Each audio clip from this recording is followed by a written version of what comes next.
Guides. I'm Carrie. I'm Catherine. And I'm Brie. Today we are taking you on a tour of Paris. I've been to Paris a couple times, and I absolutely love the culture. I love so many things about France, but I mainly go on river cruises, and it's just, I know, me river cruising with the old people, but they are so much fun. I'm sure they are, though. Yeah. So I'll talk a little bit about some of the fun things later on whenever they become more relevant, but we got to go see the Eiffel Tower sparkling, and the food's great. I love the walkability of everything, and yeah, I love me some Paris. I'm excited to get to go back someday when COVID isn't a thing. I've never been. I was supposed to go the weekend that my card got hacked in Italy when I studied abroad. So I didn't get to go. But I did take French in college, so you're about to hear some really shitty French, guys. Sorry. I took French online in college. I do not speak French, and I'm going to butcher my food section. But I have never actually been to Paris. I've been to France several times. But I normally go to the coast. I was in Paris for literally just a hot minute. I didn't get to do anything, but I was there. But I didn't get to do and or see anything. It was basically a lunch stop. So I've been to Provence and I've been to Nice a couple of times. And I went to Nice when I was little. My parents liked to make fun of me whenever we went to Nice because it was my first out-of-country trip. And I wanted to be super cultured. And they have the beautiful beaches in Nice. Mm-hmm. And I wanted to be like the French ladies. Because they didn't have to wear tops. And I was 7, and I didn't want to wear a top either. It's not like I really had... 7-year-old wants to, though. Yeah. Right? But, my parents are still like, yeah, she wanted to be French. And I was like, hell yeah, I wanted to be French. Yeah. I fucking nudist. when we were in Provence, my entire dad's side of the family, there's 20 of us. It was Pride. So that was really fun. Nice. My Nana was like, well, isn't this festive? And there's, guys in literally nothing but sheer tutus, just, dicks swinging. She's like, ooh, a party! Yeah. And I was like, right on, everyone in France. And I just ate lavender everything. Oh, yeah. Because the entire town just smells like lavender, and just soaps and everything, and it was beautiful and enjoyable. And yay, Pride. Mm-hmm. So, yeah, haven't spent much time in Paris, but the catacombs are on my... bucket list. Well, guess what we're talking about later? The Louvre. Yeah. Oh, yeah. So we went to the Louvre the first time I was there. I don't remember a whole lot, but since I was so little, there was a huge crowd around the Mona Lisa, and the security guard pulled me in front of the little... So little. I was so little. But he was like, so was the Mona Lisa. Oh, sweetie, you can't see. Oh, yeah, the Mona Lisa's tiny. But you cannot see. Here, come in front of the ropes. And so I got to go in front of the ropes to see the Mona Lisa, and it was very exciting. Nice. Yeah. I love art museums of every single city I go to the art museum. Well, the Musée d'Orsay is, gorgeous. Oh my gosh. So we went there the second time I was in Paris, and they were having their big Van Gogh, which I had just been to Auvers, and which is where Van Gogh spent his last 70 days, and I sobbed when we got to the Van Gogh section because it just... heart-wrenching. I love it so much. I got to see the Van Gogh exhibit at the National Museum in London. Oh. And that was wonderful. And actually, so my favorite is Monet, speaking of French. I've been to Giverny. Well, and Monet's my number 2. I love Monet. And Colin actually took me to the Kimball in Fort Worth. Yes! They did a whole Monet exhibit recently. That was really extensive. Yeah. Way more extensive than I thought it was going to be. And he took me there for date day. Aww. Yeah, so I love my Impressionists. Always have. So... Well, and fun fact about Monet, so you can still go to his family home in Giverny. It's tiny little town. It's pretty much just a street. And you can see the inn where his pupils used to stay, but Monet never thought of himself as a master, so he would never actually formally take on a student. But at the very end of the street is where he used to live, and it's still kept up, and they have these amazing chickens. I'm not where I thought you were going with that. Carrie would find the chickens. There's also an amazing cake that he loved that's dyed with spinach. Mm-hmm. It's like a green pistachio cake. Ooh, pistachio. Yeah. That's based off of his town. But they completely recreated a Japanese garden, which is where he painted all of his famous pond paintings. Water lilies. And- Japanese bridge. Oh, yes.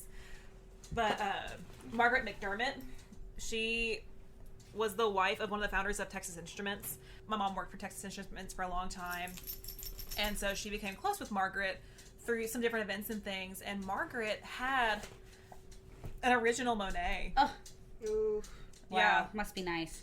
Monet, Renoir, Picasso, Oh, God. whole spread. Yeah, and so now it's in the Dallas Museum of Art, and you can go see them because she was a really big supporter of all of that. But, oh my gosh, she is... May she rest in peace. She was an amazing woman. She died recently, I think like 2 years ago. It's nice that she donated to the museum, though. Yeah. If you have that much money and that much culture, good for you. You Well, should she donate just- it to a museum, too. She just had them in her house. Yeah. I meant enjoy art. Oh, Please yeah. do. But then when you die, if your family doesn't enjoy them the way you do, put those things in a museum because Yeah. people deserve to see those. And, yeah, and so I love France. Yeah. But we're not an art podcast. No. We're a travel podcast. We are. And we're going to talk about food and drinks because if we're not going to talk about art, the next two things we should talk about for Paris are food and drinks. Absolutely. As I nom nom. Yeah. Yeah, Bree's eating right now. So, I was kind of sacrilegious and didn't focus on wine for Paris. I know. However, there is still wine in the drink, but I chose the French 75.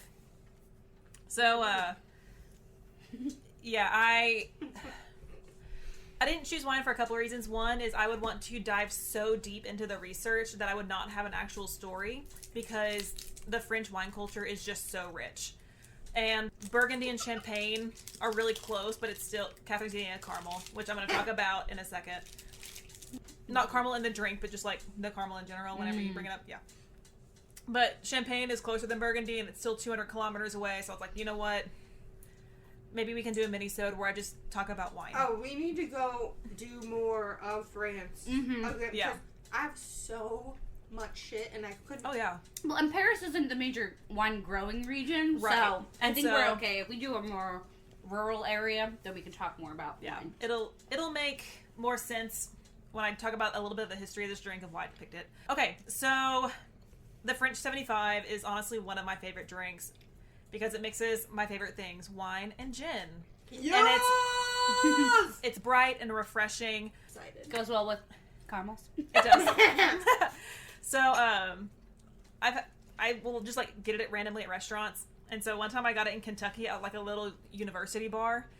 And I feel really bad because we were in Kentucky and they were clearly not prepared to make a French 75. And so it took them 3 times as long to make my drink than anyone else's because I looked over at our waitress who was talking with the bartender and they literally said, "Who ordered the French 75?" And they all looked over at me and I was like, "Hey." And then, et moi. Merci. And then I ordered a version of it in Lovett because, spin-off drinks and everything. And the poor little bartender was clearly new because she did not know to add the bubbles after you shake it. Oh. And so it exploded on her and I felt really bad. Oh, Yikes. poor baby. Also, forewarning, this is a sneaky drink. You're welcome.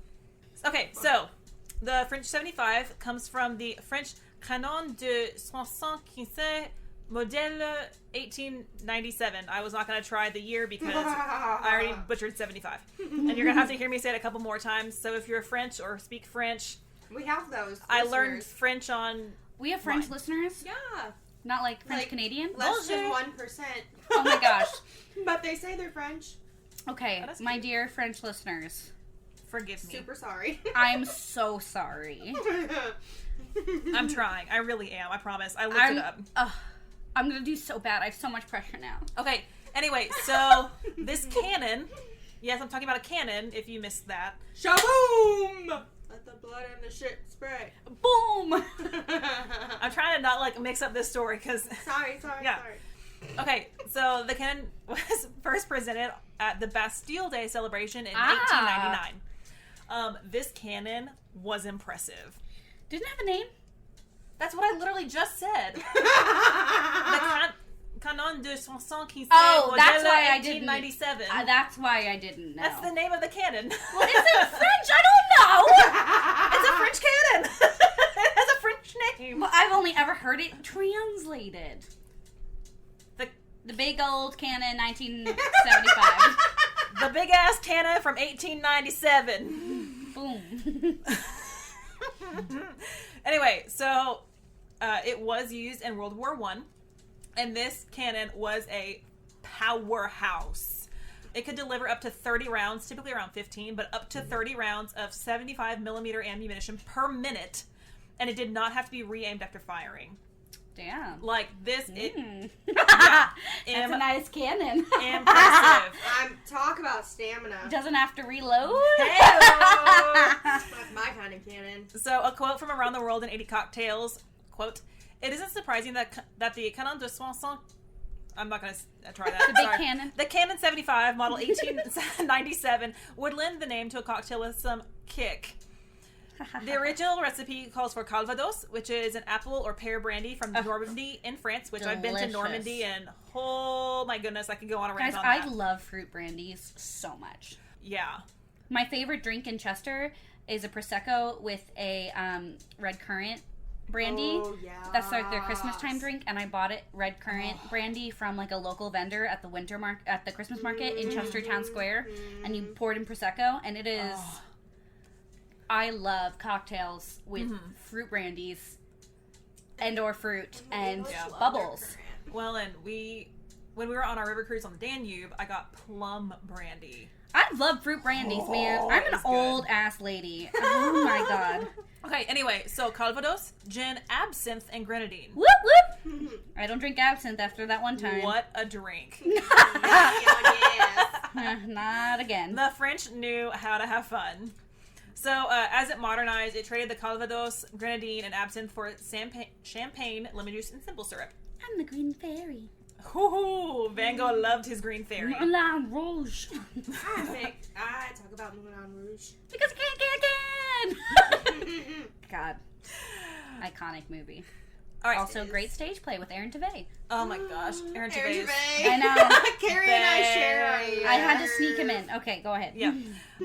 But there is some speculation about if the modern French 75 is related at all to the original, since they are so different. The first print of this drink can be traced back to 1915. The Soissons Quinze was a recipe that the Washington Herald had with gin, Applejack bonded, which... What? Apple Jacks, like the cereal, the breakfast cereal. Yes, yes. they had Apple Jacks in 1915. In France, doesn't he have like a weird? Oh, it's Jamaican accent. Yeah. He has some sort of weird stereotypical accent. There's an accent? There's a person? The Apple Jacks? the cereal? cinnamon. It's It's cinnamon, so I don't definitely fuck with fake it. Jamaican. Yeah. Okay. Anyway, dry gin, Applejack bonded, grenadine, and lemon juice. So that's where this French 75 kind of ties back in with all of that. In 1927, during the Prohibition era, there was a bootlegger-friendly magazine called Here's How, and they published the recipe as follows: lemon juice, powdered sugar, dry gin, and champagne. So instead of simple syrup, they used powdered sugar. It'll make it kind of like pasty. From there, it was published in the 1930 Savoy cocktail book, which I've done other cocktails from. I don't remember if I mentioned it at all, but I definitely have pulled some recipes from there. Yeah, buddy. Yeah, buddy. Yeah. He's sassy. The drink, however, okay. So the origin of this specific drink dates back to 1867, when it was said that Charles Dickens... Ayo! Special shout out to last episode where I mentioned Charles I Dickens. want some more. But he would entertain his guests with a, quote, Tom Gin and Champagne cup, which is basically what this is. And if you need to know what the Tom Gin is, it's a Collins. Which, if you want to listen to our London episode, I go in depth about what the That literally Collins was is. so long ago. Also, it's our second most listened to episode. It's because it's number 1. Huh? It's because it's our first episode. Good old London town. LA is the first most listened to episode. It's probably because we were like, listen to these drunk bitches. Catherine was the only drunk one in that episode. Catherine was so drunk in that I episode. remember. Catherine later cried in the bed and said she ruined the podcast. I said, no, honey, you just made the podcast. I did. I felt so bad. But I drank 3 bottles of wine. Like, almost entirely on my And own. you shot that fucking flame of love, man. Oh my god, I forgot about that! You just like shot the vodka martini, which is a sipping drink. It was not sipping for me. Anyway, Down the so hatch. another variation of this drink from the David Embury's 1948 book, Fine Art of Mixing Drinks, uses cognac instead of gin. He Why said, would you take away the gin, though? right? Don't take away my gin. Love gin. But he said, quote, gin is sometimes used in place of cognac in this drink, but then, of course, it should no longer be called French. Ooh, sassy bitch. That's very French. very French. That is a French phrase, yeah. Now, We love you, French listener. Hi, friends. Oh yeah, you do you guys. I mean, I've only ever had it with gin. Granted, I just love gin, but I've never seen it with cognac until I saw his recipe and then, like, the history of it with cognac in it. Anyway, so the recipe for it is 60 milliliters or 2 ounces of gin, 15 milliliters or half an ounce of lemon juice, 7 milliliters or a quarter ounce of simple syrup, and then 60 milliliters or 2 ounces of champagne, if you're going full French, or bubbles because we're poor. I was gonna say, I want to go full French, but JK. And you can garnish with a nice twisted lemon peel. But you shake together the gin, lemon juice, and simple syrup over ice. You do not add the bubbles yet because it will explode in your face. Sure. And you pour into a glass and top with champagne. So yeah, there's our Nice. French 75 with the Canon de chanson qui c'est de Canon. modèle 1897. I'm sorry. So, Dude, I've had 2 sips and I'm already feeling it. And I Yeah. don't know if it's because I'm stressed or tired or what. both. But everything, I feel it all. Well, Yeah, I would it's- like to start my segment Yeah. with my one of my favorite movie bits ever. From Sorry, I had to crinkle my little caramel so y'all oh would yeah, know they're so that. good. From the incredible John Cusack film, Better Off Dead. Ayo. I prepared, they have a French exchange student, right? A French dinner. France fries. French bread. French dressing. And the mom goes all out and she makes this whole meal. And that's essentially what I did. So, Shut up. we're moving, like, in a day, 2 days. And so I was not going to cook. Also, French cooking is so precise and you need such specific things that I decided that we were going to go Parisian picnic. So I did a French cheese and bread plate with the accoutrement, which is also Okay. French. Yeah. Good job. And basically, I only bought items that were products of France. And so we did 6 different cheeses. We did a soft goat cheese. We Which did was delicious. yeah, it was pretty good. We did a Roquefort, which is a blue cheese, and it's gross because I can't eat blue cheese. French blue cheese is particularly funky. It And- literally was fuzzy, and I couldn't even open it. I had to make Carrie do it. And I made Colin do it because Delegate. And then what we have a triple cream brie. We have a Ayo. Yeah, triple cream boo. we have oh my gosh. We have a camembert. We had what was the other one we had? The one that I really liked. It's a port. What's it called? Oh shoot. Roquefort. Port Salut. Sure. Salut. It's spelled salute, but I think it's salut. Salut. Yeah. So port. So is it port? Port Salut. Because Yeah. you don't pronounce the The final T. consonant Yeah. unless it's followed by a vowel. Yeah. No. So that. So it has to all flow together. So And then I also just got like a Wrong language. just like a sliced fromage. It was just like a semi-soft, non-aged soft cheese. That's pretty good though. Yeah, so we did those cheeses, and then we did a baguette. Because we had to have a baguette. Of course. Baguette. I did Dijon mustard and cornichons, which are like sour little pickles, and I eat them constantly anyways.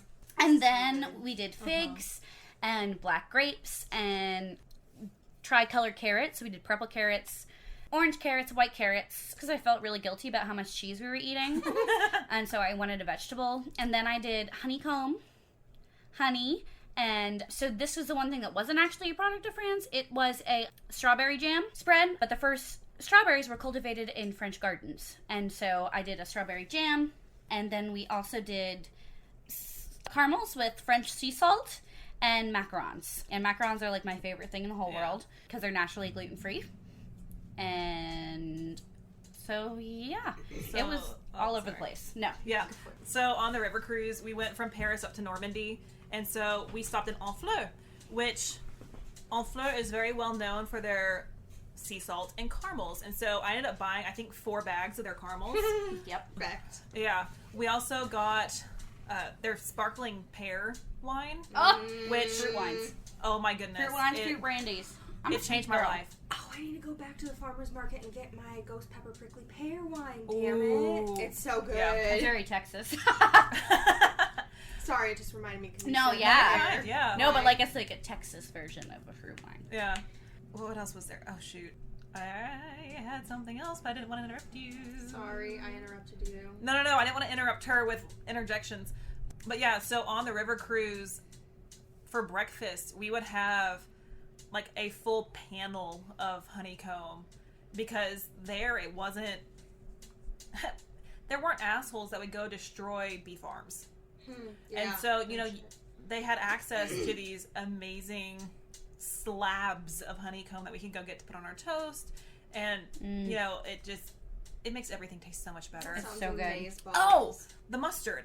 Okay. So, so when we went to Paris, we stopped in a supermarket just to get the mustard. And we brought it back with us.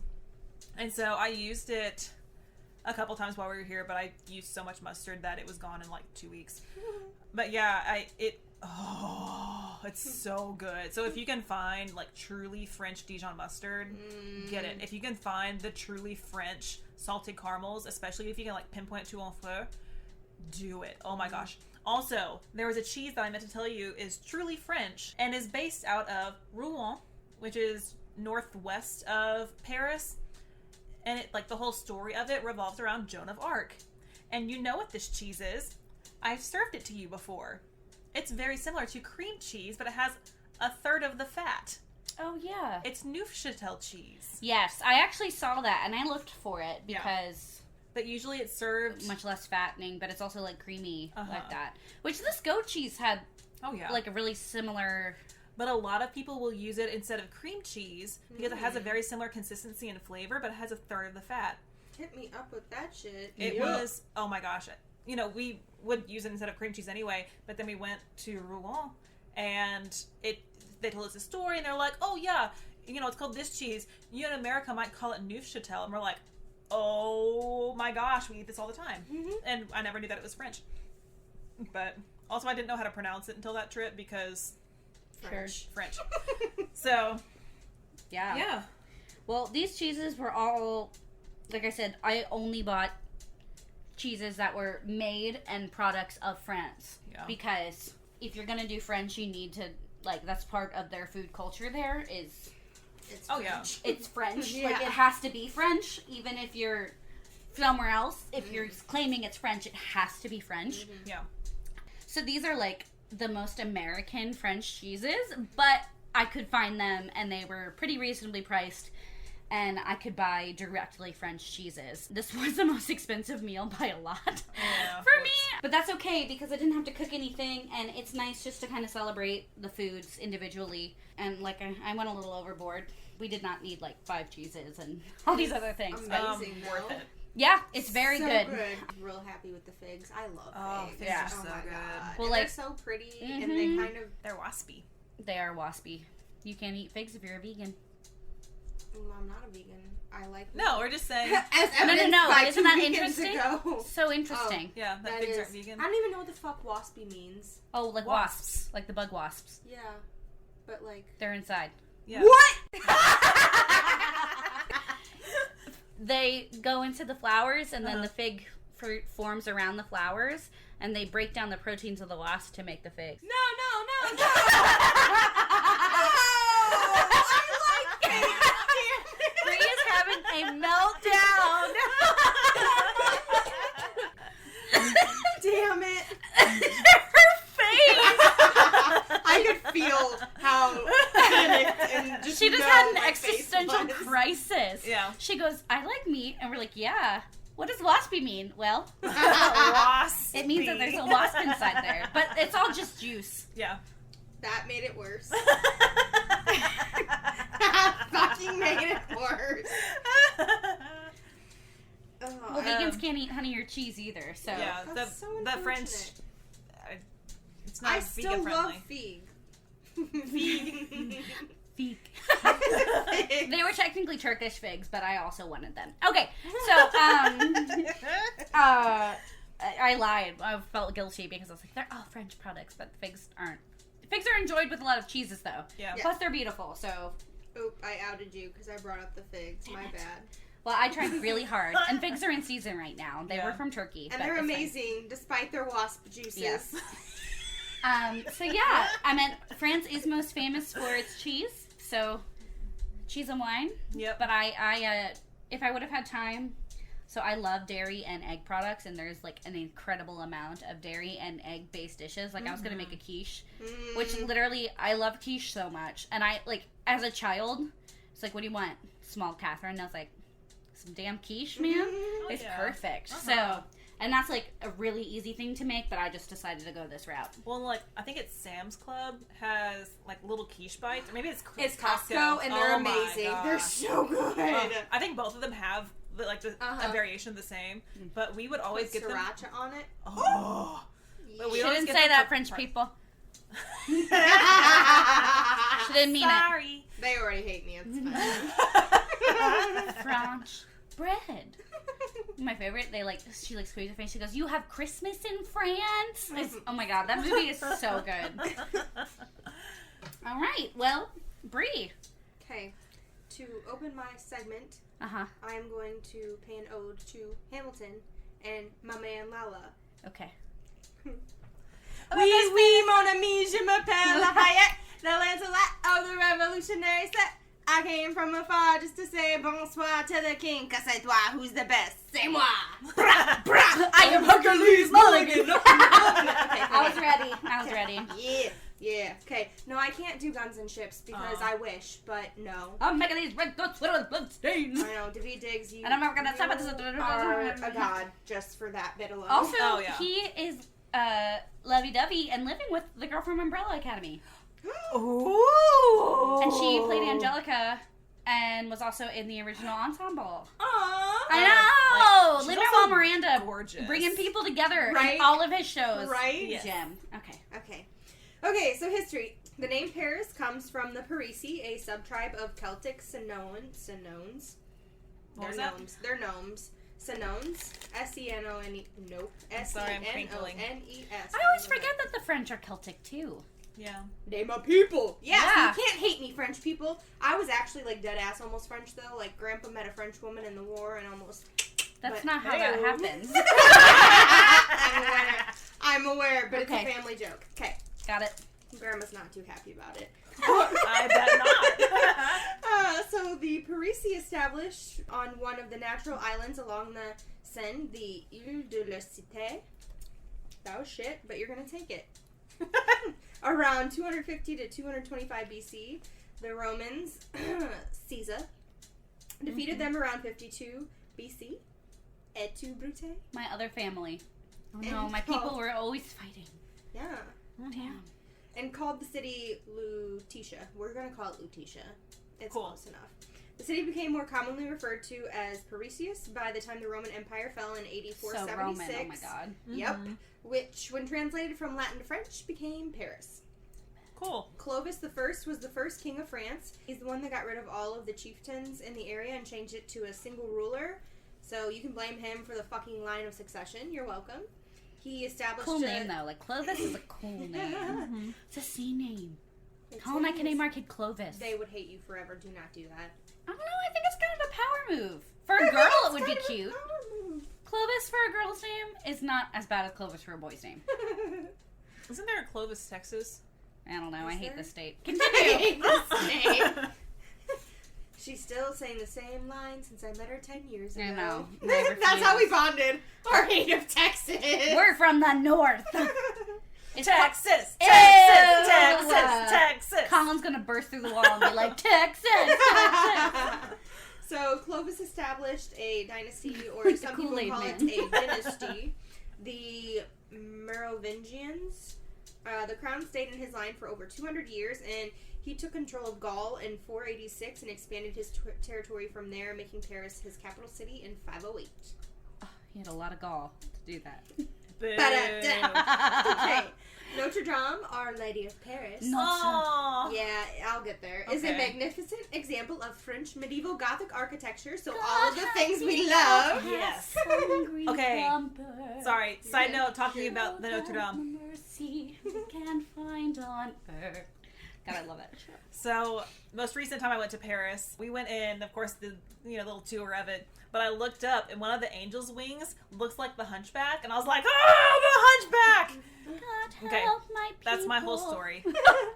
Okay, so they started construction in 1163 under the reign of Louis VII. It wasn't completed for almost 100 years, questionably. Cathedrals are never finished. Okay, so No. one source said it was about 100 years. They finished in 1260, so it's like 7 years shy. No, 3 years shy. It's Math. quote finished, and then they just keep building Well, onto another it. source said Well, 200 years. unfortunately, So. guess what happened? I'll get there, Catherine. Don't. The Gothic architectural elements introduced It's with a Notre fire.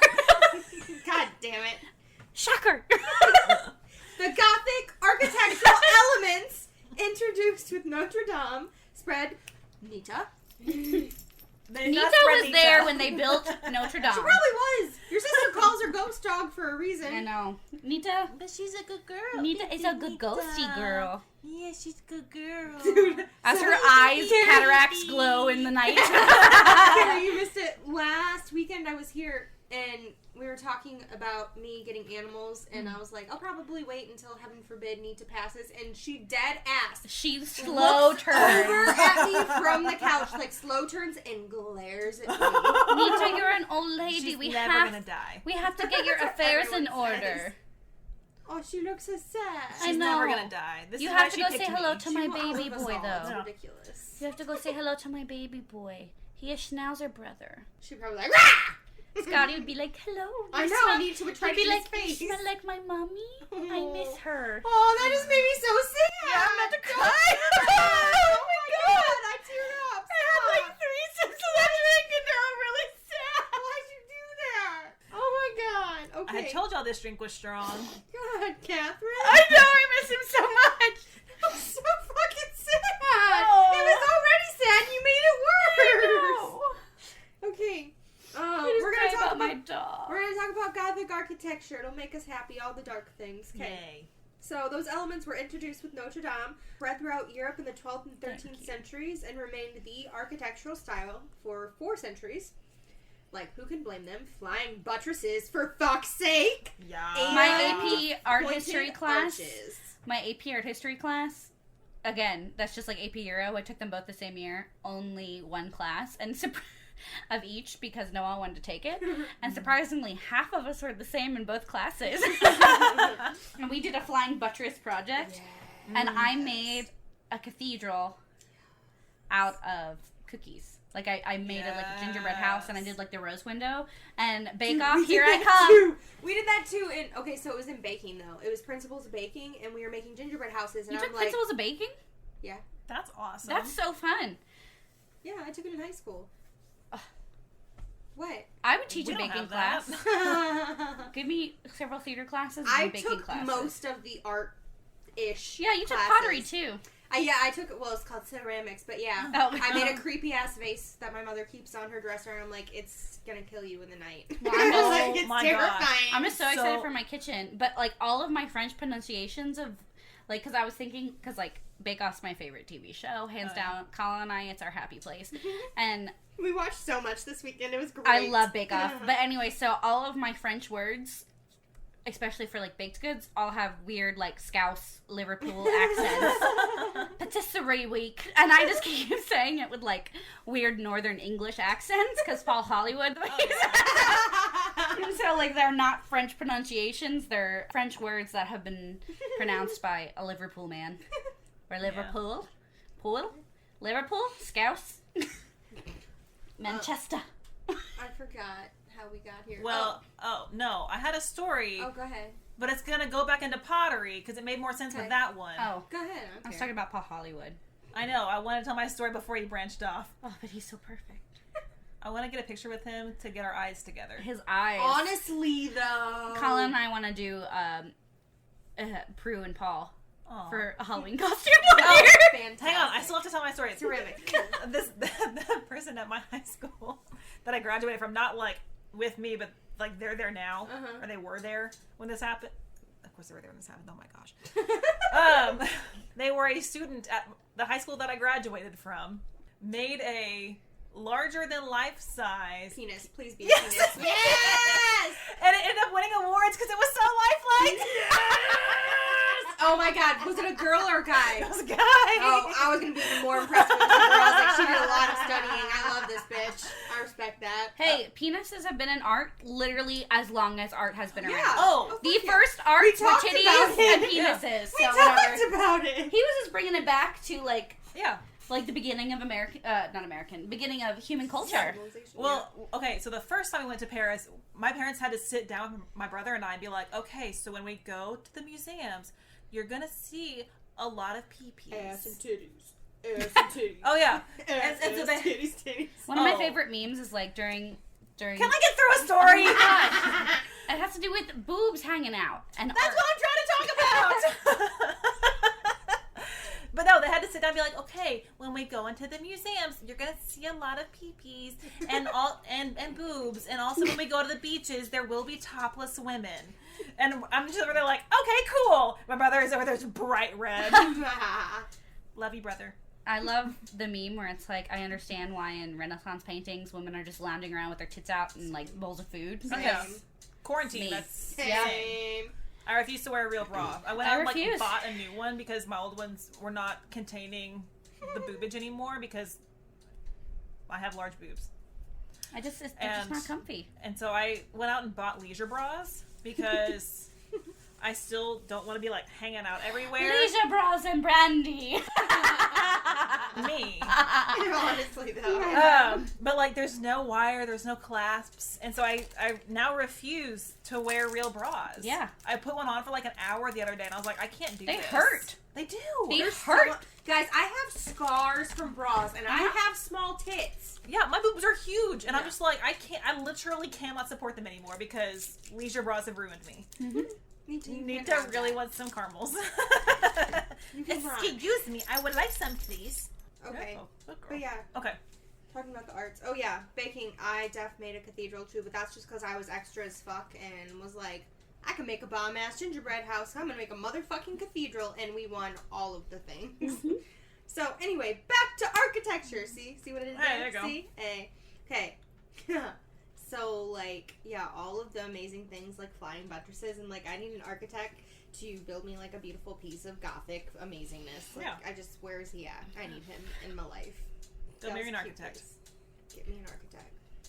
Okay, so as most probably know, as Catherine so rudely pointed out earlier, Notre Dame caught fire in April 2019. I just said that really weird, whatever. Destroying a great deal of the cathedral's roof and collapsing the spire, or the flèche. Ah. The flèche. But fear not, the French president and other donors have pledged that it will be restored. Okay, so the Sorbonne first opened its doors in 1253. The 100 Years' War between the Capetians of France and Norman England in the 1300s led to French defeat in 1415 in English ruling Paris until Joan of Arc came in like a boss-ass bitch and saved everybody's asses Hang in around there, Joan. Yes. Around 1450-ish and drove the English out. But she, suffered And so eventually. her church in Rouen is amazing. It's built like a ship.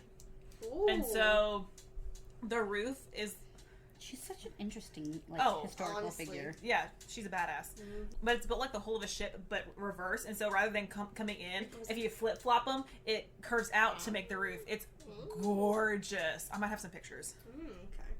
In the 1400s, Charles V erected a big-ass wall around the city. I'm so glad you're talking about that, because it pops up in mine too. That's literally all I have to say about it, but I had to throw it in there because... Oh, yeah. Okay, but a wall in a city, when people would, throw burning corpses at you during war, yeah, that's different. makes a little bit more sense than a wall around a country See? where they're Thank not you. throwing Thank corpses you. at you. Thank you. Well, and it makes more sense for me to say my little 2 cents here. Mm-hmm. So, there was a southern gate called the Barrière d'Enfer, which is also known as the Gate of Hell.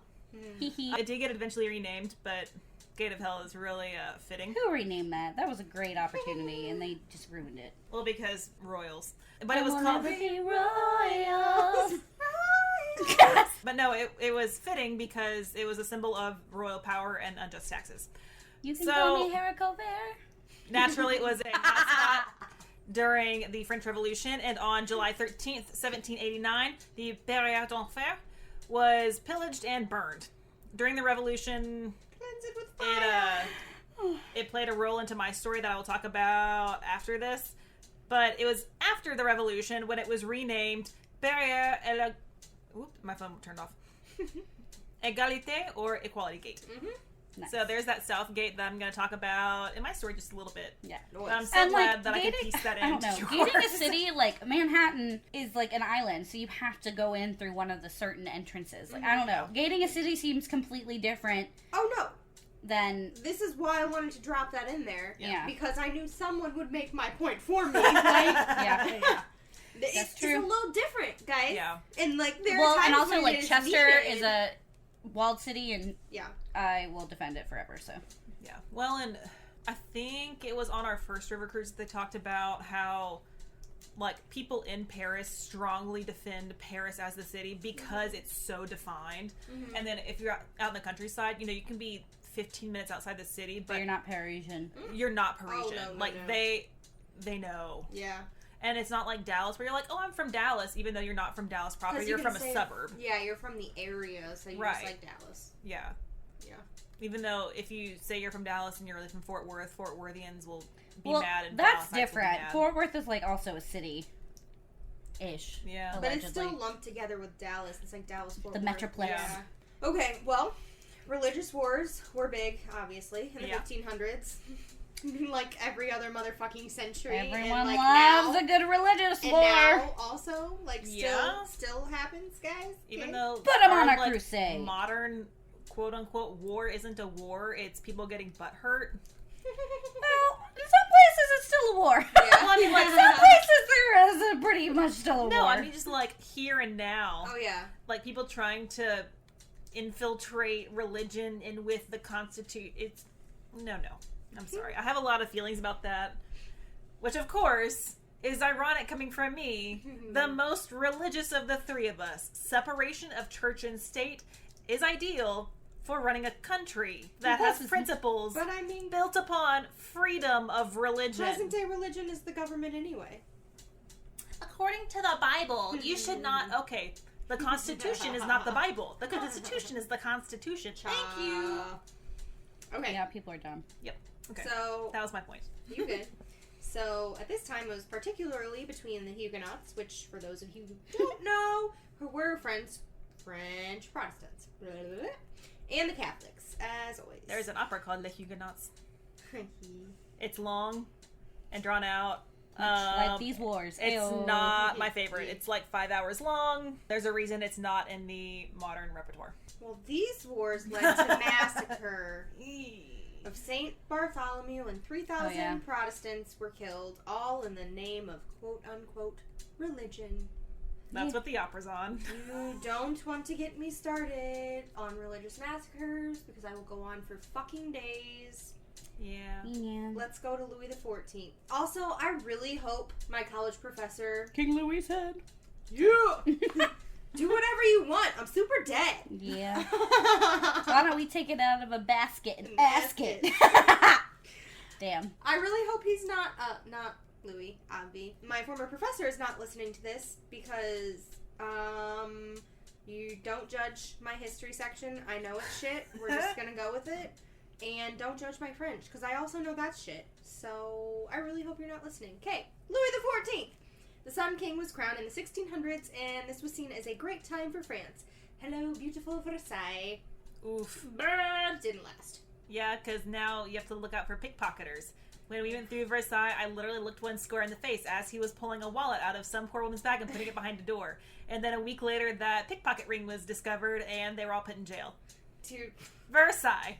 Yeah. Also, I elbowed a small Asian woman in the face because she pushed into me, and my elbow happened to hit her in the face. Oops. I told you guys really about hard. my pickpocket story in Milan, right? Yes. Yeah. Did I tell you guys about the many times I saw homeless people going to the bathroom in public, and I always happened to make eye contact by accident? No, but that's New York, too. No, but also, I was in Memphis. Me too. Actually, I was in West Memphis, and I saw a homeless lady upside down in a trash can. She pulled out a cup with a lemon in it, ate the lemon, and peed in the cup. I respect that. And so we gave her my other half of my Arby's sandwich because I did not finish it, and I figured she'd probably want something better to eat than half of a lemon. We had a really sweet homeless man, like, literally around the corner from our apartment, and he's one of the people I accidentally made eye contact with, and I never meant to. It was just like, I wouldn't realize what I was looking at, and then I was staring dead in someone's face as they squatted to take a shit on the cement. Yeah. By the potted plant. And that was him. But for Friendsgiving, we had a shit ton of food, so we made him a plate and brought it down. And it was so sad because he didn't know whether to trust it, and he was, like, scared. And we're like, we'll leave it here, and if you want it, you can have it. If you don't, that's totally fine. But, like, if you wanted it, it's here for you. It was so sad. He was so sweet. Yeah, there was, like, 6 homeless people in Chester that... Oh, you told me. We're there, and we bring food to them all the time. After, like, we do, like, a bunch of events, and everyone get together, and we bring them food. Remember that sweet couple who would make mulled wine for people as they came home from the bars? Oh, yeah. There was... pass it out. They were so fucking sweet, and they had, like, tasties and shit. Oh. Yeah. There was a whole group on campus that it was I think it was a religious group, but it was, like, just, like, a non-denomination religious service for any religion. And they would, like, when people would walk home from the clubs in downtown Chester back to campus, they'd have tea and hot chocolate and coffee, and if you were by yourself, they'd send someone to walk with you. But they'd give you tea, because it would get really cold, and they'd send someone to walk with you to make sure that you were taken care of. And that's how they treat party culture there versus here, when if you're asking for it, and it's your fault. So, you know. Oh, we can go on a rant on that. Yep. Okay. Well, Paris we're not going to. Is called the City of Light. Let's go here before I get pissed again. Yep. Because it was at the center of European Enlightenment around the 1750s. It was also one of the first European cities to install gas-powered lighting all over the city. Oh. During this Age of Enlightenment, however, people, the writers and philosophers amongst them, of course, we shit-stirrers had to get in on it. Of course. Started questioning the divine right of kings and the monarchy. Dangerous monarchy? thing that... You mean anarchy! My man Lala, he's such Fun a fact, great this character. does not go well. No. Also, have you seen all the memes and shit, and they're like, the Marquis de Lafayette had to sneak out of France to come find... And I'm like, baby, I love you! Yeah. Amazing character. Okay. There was an emphasis on the sciences and logic, less so with religion. Yeah. The people started encouraging the ideas of freedom for the people, including freedom of speech. Enlightenment was far-reaching when it came to the subjects that were addressed, everything from the arts and sciences, the blood of angry men, to economics and politics. We'll talk about limits in a little bit. Prisoner 24601. Okay. All time is up and your parole's begun. You know what that means. Yes, it means I'm free. No! Okay, especially politics. Jean-Jacques Rousseau. Jean Valjean? I know, that's where I got lost. I literally mixed up their two names because I was thinking of Jean Valjean. Okay, Jean-Jacques Rousseau, Diderot, and Voltaire were all major players in the movement. Scratch that. It's not a moment, it's a movement. Okay. I have all of the Hamilton references this go Don't around. put the horse before the cart. I was waiting for you to make a comment about that because I was like, I'm mentioning Rousseau, Voltaire, and Diderot. I know she's going to Man, bring in the that cart. was such a good joke. Mia has her foot on my foot, and it's cracking It's me been up. 10 years since I made that joke, and it's still the only good one I've ever Catherine, had. it's been more than 10 years because we met 10 years ago. We're old as fuck now. It's been 11 years since I made that joke, and it's still the only funny thing I've ever said. So. Shut up. Okay, so honestly, this period is what brought about a lot of the thinking that went into founding the U.S. and helped to spark the French Revolution. Speaking of the French Revolution, that all came To the a head. revolution! Hey! Okay, that all, I forgot the next line, so I just came in with an A. Because I was reading my notes. Got distracted. Okay. That's okay. I'm super distracted by your dog, whose foot is on my foot, and it's... She looks so cute. I'm taking a picture. Okay, good, because I kept trying to take one, and it was turning out blurry. She said, hold my hand. She looked at you all lovingly. Oh, baby! Look at the cute monkey. Oh, baby! She's like, I know I'm cute. I love. Okay. Where the fuck am I? Oh, French Revolution came to a head in July of 1789 when civilians... I'm glad you laughed at that. I was laughing internally. I was thinking about making a joke. A I head debated. joke with the French Revolution? No! When civilians, mainly Yikes. commoners, Woof. stormed Bastille Prison. Ayo. Ayo. Bastille, good band, sings a song about another city. Wow. Yeah. That burned. Yeah. Okay. From there, violence spread throughout the country Hellfire! as people began protesting in the streets against things like shitty tax schemes, debt, the Catholic clergy, the poor treatment of commoners who were starving from bad harvests while the aristocracy was living it up. This would, As they Tale do. us all this time. Another French joke. Tonight, you softest high five ever. I have my drink in my hand, and I was afraid Same. too much would make me go back. Mine's empty. Toes in the sand, got my drink in the hand. Life's good today. What? It's a I got my Finish your toes segment. in the water. Okay. Toes in the sand. It's World been an in hour. the world, a cold beer God, in my okay. hand. This would lead to 10 years of violence. Can I you don't say know. the reign of terror? Talk about losing your head. Ha, ha, Oh, ha. boy. And the end of the absolute monarchy of King Louis the 16th. Hey guys, guess what? Guess who's joining us again this episode? I'll give you one guess. He's been in damn near every episode thus far. Napoleon. That's right, you guessed it, Napoleon Bonaparte. Although I hope you already knew that without my hints, considering where we are this episode. Yeah. We. Hey, I taught you how to say it properly. Put your lips. No. You beat. Yeah. It's like offhanded, like yeah. Way. My French professor, who was actually French in college, taught me that, and I was like, okay, I'm using it. Yeah. So when you sing in French, everything we have the pooch lips. So your corners come in and your lips come out. You are like Sebastian. In elementary school. Can I say? Sorry, I thought you were done. You literally interrupted me. You said so your lips are like this. No, so your lips are squished, Oh, I thought you said like you are, this. like you are kissing or smoking, Oh. like the French do. So like Sebastian. I sang this weird song about cats and cheese in choir once. It's weird. And the cat's, like, the translation's like, cat, don't eat that cheese. And the cat's like, I'm gonna eat the cheese. And I was like, why are we singing this?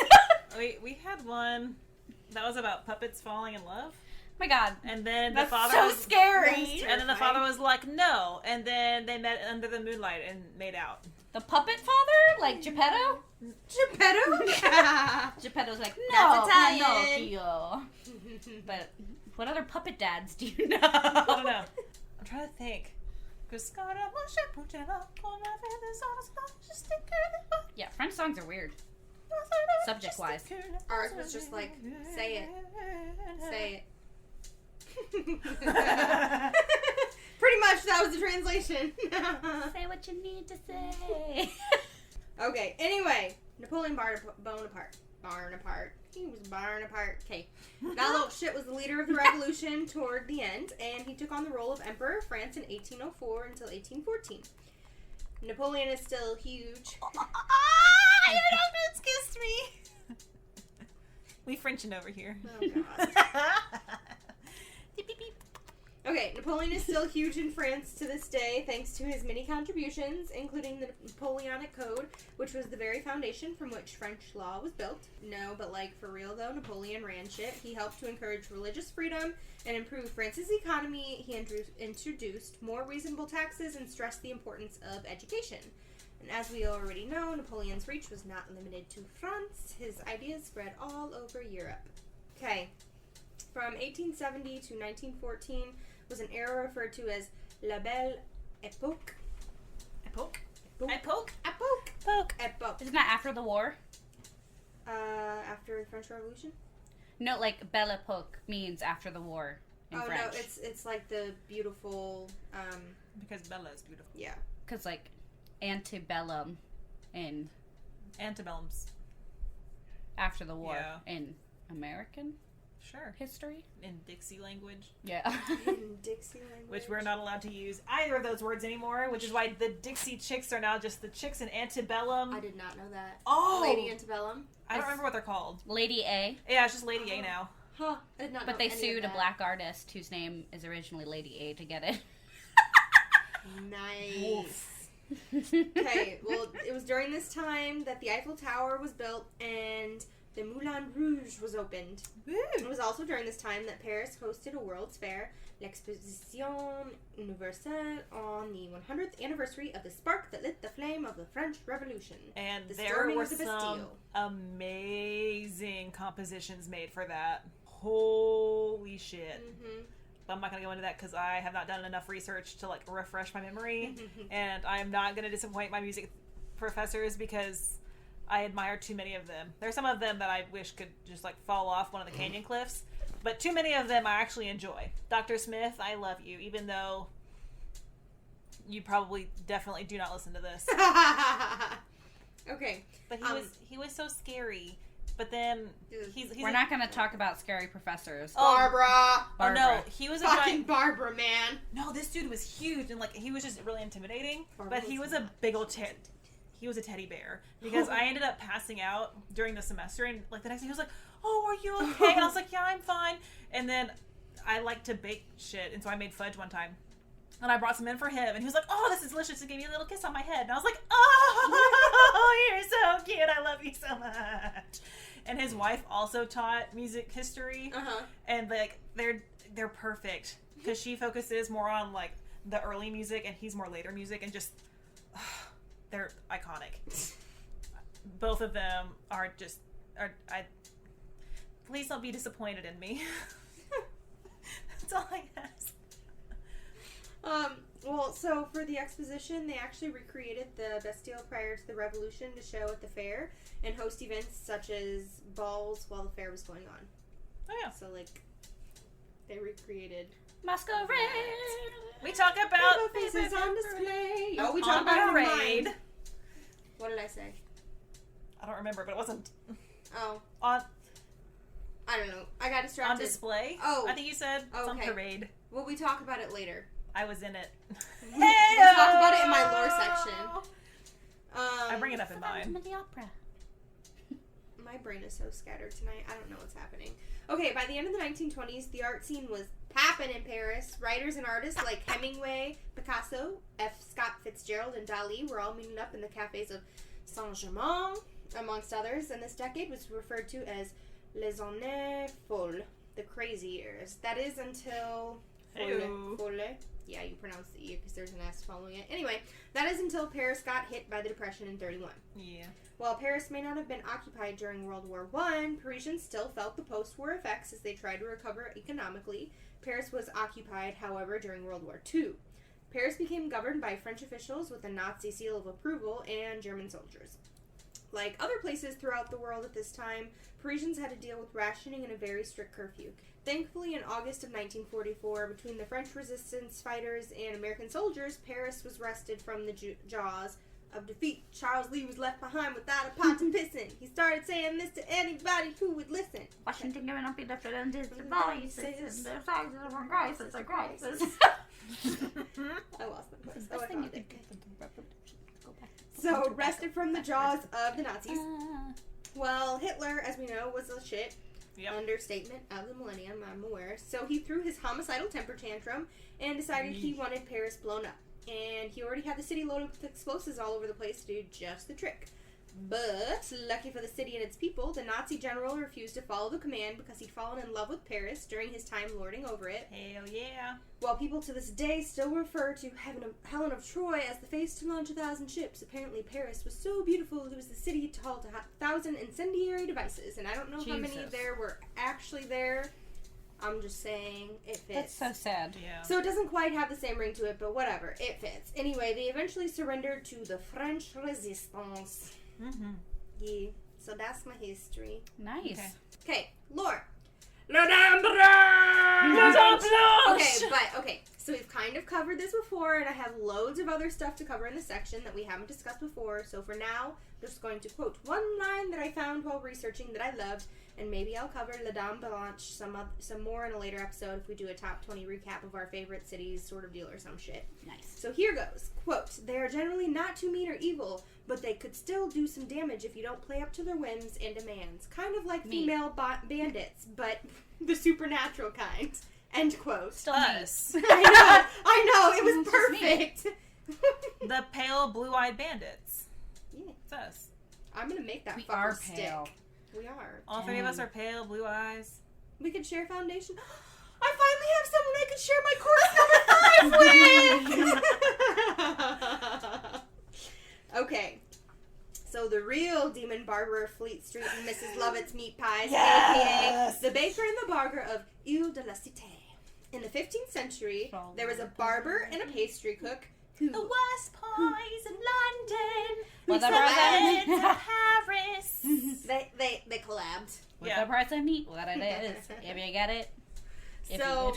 you got it. It was on the corner of 2 streets that no longer exist because when they constructed the Hotel de Paris in Ile de la Cité, the barber would obviously cut his clients' throats. A lot of them were apparently poor college students. Yeah. Of course. Yeah. And then he would dismember the bodies and Nom ship them nom. on over to the cook. Ugh. They Nom, had a nom. trapdoor that linked their businesses. So Yeah. similar Forced cannibalism to is so Sweeney creepy. Todd. Oh my god, there's an episode of Criminal Minds where the serial killers, like, they were, like, on a search, and one of the people volunteered to, like, help feed searchers, and they had chili, and he's like, yeah, she was there, and he's like, I hope you like the chili, and he, like, cooked this girl and put him in the chili and fed it to all the searchers who were looking for this girl. And it was a particularly dark Criminal Minds moment. That was early, too. I was like, oh, dang, Criminal Minds. I started watching Hannibal in my free Hannibal time, is which I don't so have. good. It's so good. Hannibal is so good, but Hannibal also gives me, like, crazy nightmares. Yeah. Just because the filming style is so weird. It's not about the cannibalism, it's, like, the weird dream sequences. Yep. So, like, my students did, like, little Bitmoji rooms, and they all put, like, favorite actors and stuff in it, because it's theater. Mm-hmm. So many of them put Matthew K. Gubler, and I was like, my children, yes, babies, me too. Yeah. So, yeah, the cook would bake the people bits into the pies, different Otherwise flavors known as and meat. sizes. Put the people bits, otherwise known as meat. Let's So- do the organs, too. Apparently, according to some, Sweet the pies became one of the city's most sought for patisseries. Ooh. It's patisserie week. But, so this is how they were found out. The dog of one of the victims, who Did you hear this, was Nina? a German student, his name was Alaric. Oh my god, the dog or the kid? The German student, I think. Alaric his is a great Alaric. name. It means is. fairy king. Ooh. I don't know how I remember that. I like it. Okay, so the dog sensed what was going on and started barking to alert the neighbors. And so they found his pestilent cellar with all of his torture utensils that he used to cut up the bodies. And then puppy saved the day. I guess both the guys admitted what they'd done, and they were burnt alive in iron cages. Oh. Damn. I know. Okay. Well, La Fête Maria Barone. Mitchell is terrified. like, what the hell is With the going on? vicomte? With the Okay, Comte de Chenier? so we've all heard of Gaston Leroux's famous novel, The Phantom of Madame the Opera. Where is he? Well Your precious done. patron, where is Well he? done. You mean the vicomte? The random... The Vicomte, your lover. So we've all heard about the legend of the lake underneath Opera Garnier, but one rarely speaks of the Phantom himself. Who rarely speaks? I constantly speak. Your girl's first love. No, but like the real Oh, Phantom. it's because it's Yeah. sad. So in 1873, Ernest, who was a young pianist, he got fucked up in a fire Yeah. in the music conservatory, and his fiance, who was a ballerina, died during the fire. And so he was super upset, Avi, Sure. and scared shitless of what people would think of him because of how he looked from his disfigurement. And so he hid out in the opera's vault, and he lived next to the lake tank, which was found under Garnier. I have a quote on that. Turn your face away Did you want to do it now or later? from the garish light of day.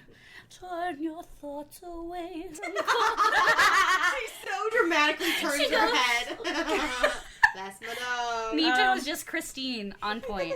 Good girl. I can read it now. It was a quote from Nat Geo. Okay. It said, beneath the Opera Garnier, the old opera house, in a space that many Parisians dismiss as rumor, as the foundation was laid in the 1860s, engineers struggled to drain water from the sodden earth, ending up simply impounding it in a reservoir 60 yards long and 12 feet deep. This underground pond, which figures in The Phantom of the Opera, is home to several plump fish. Opera employees fish. often feed them frozen mussels. One afternoon, I, the author, watched firefighters practice underwater rescues there. They emerged shining like seals in their wetsuits and talking of a leviathan. Cool. Oh, I saw that. Oh my gosh. Yeah. So, Guys, shit underground is so much cooler than shit on ground. What- Like those Oh. fish underground, I'd be like, yes, fish. We're gonna You talk so about cool, the Paris fish. underground. dude, when That corpse, A+. Look at that cool corpse. Oh, we'll talk about it. Trust me. when I took I've only been to the my Palermo ones. British and like Scottish Irish history class Uh-huh. in college, we were Guys, talking. we really have been priming for this our whole lives. Oh, yeah. This podcast. I think it was like monsters and something, or maybe not. Maybe that was a different class. But anyway, it was British, Scottish, Irish, all that good shit. And I think they asked what the Leviathan was, and I was like, "Fuck, I just forgot what like actual Leviathan." But like not in like the deep historical tide. context. I was like, it's like a monster because I couldn't remember, and I was so tired. It was night class. Leviathan a word in spelling bee? They're like Leviathan. He's like, can you use it a sentence? He's like, the neap tide rises, the Leviathan approaches. Leviathan. See, and I couldn't like. It was night class, guys, and I was doing too much. I was tired, but I was like, I honestly can't remember, and I'm blanking on this, It's and I know a I know this. monster. And I was like, it's like a sea monster. I mean, you're not wrong. I know. And she was like, she wrote on my test, she was like, were you just trying to see if I was paying attention? And I'm like, I had an answer, damn it. It was an answer that fit in some context. Yeah. So there's that. Okay, The but Leviathan he- approaches. he stayed in the famous, or next to the famous lake tank to protect himself from fire. In case there's another fire. That's so sad. I know. Honey, that water's gonna boil. Get out of So, there. He That's devoted all of his life to Funny. art and the Spooky. completion of his oeuvre. So, It was a hymn to love and death. Triumphant. A hymn to love and death. He lived underground there until his death, but his body was never found. Of course not. Nope. The plump fish ate him. Why do you think they're so plump? They were like People nibble, nibble. food. Okay. The Devil's Door of Notre Dame. Yes. So, there was a young Of Clinton, Iowa. super bitch. In Supernatural, that's where the doors to hell are, and it's Yeah. right by where Brie grew up, and so I never let her live it down. The door to hell is in Clinton, Iowa. Right next to the cornfield in the mall. You're not wrong. Two of the fucking horsemen are in Iowa in Supernatural. I was like, bro, you're not wrong though. Well, no, one is in Iowa and one's in Illinois. That Oh Death cover was in my dream last night. The Oh Death. Yeah. It was in my dream last night. It's so good. I woke up and I was like, well, that was terrifying. But it was like a student for like her project. She's like, I'm going to sing you this song. And I was like, okay. Please do. In musical theater class, she sang that. I was like, dark, cool, Dark, moving on. cool. Love it. Okay.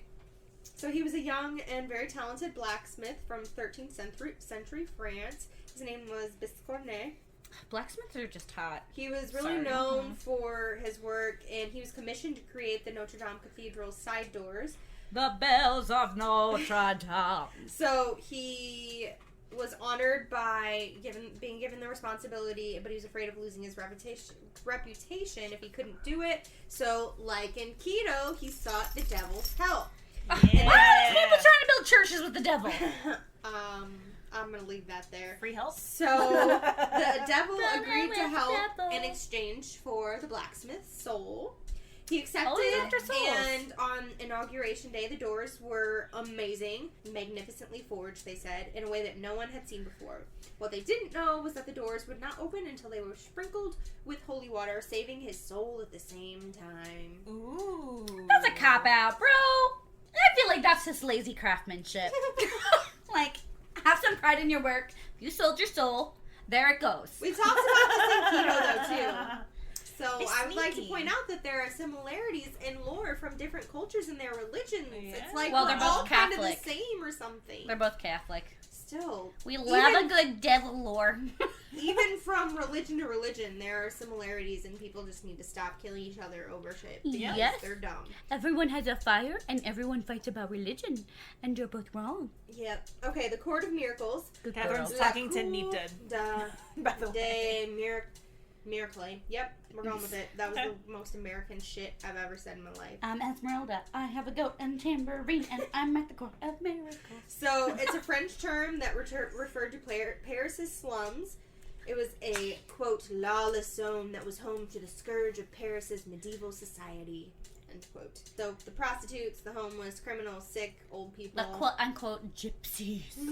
They all united in, quote, one big collective madness. So people would try to avoid those areas. Topsy-turvy. And they grew largely during the reign of Louis XIV and were usually found around Rue de Temple, Rue de Bac, and between the Rue de Care. The rutabaga. Sure.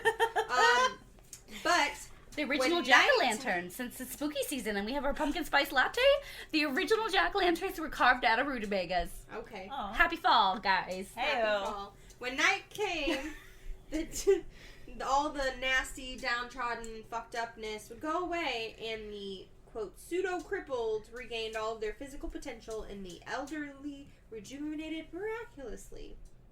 So, Goals.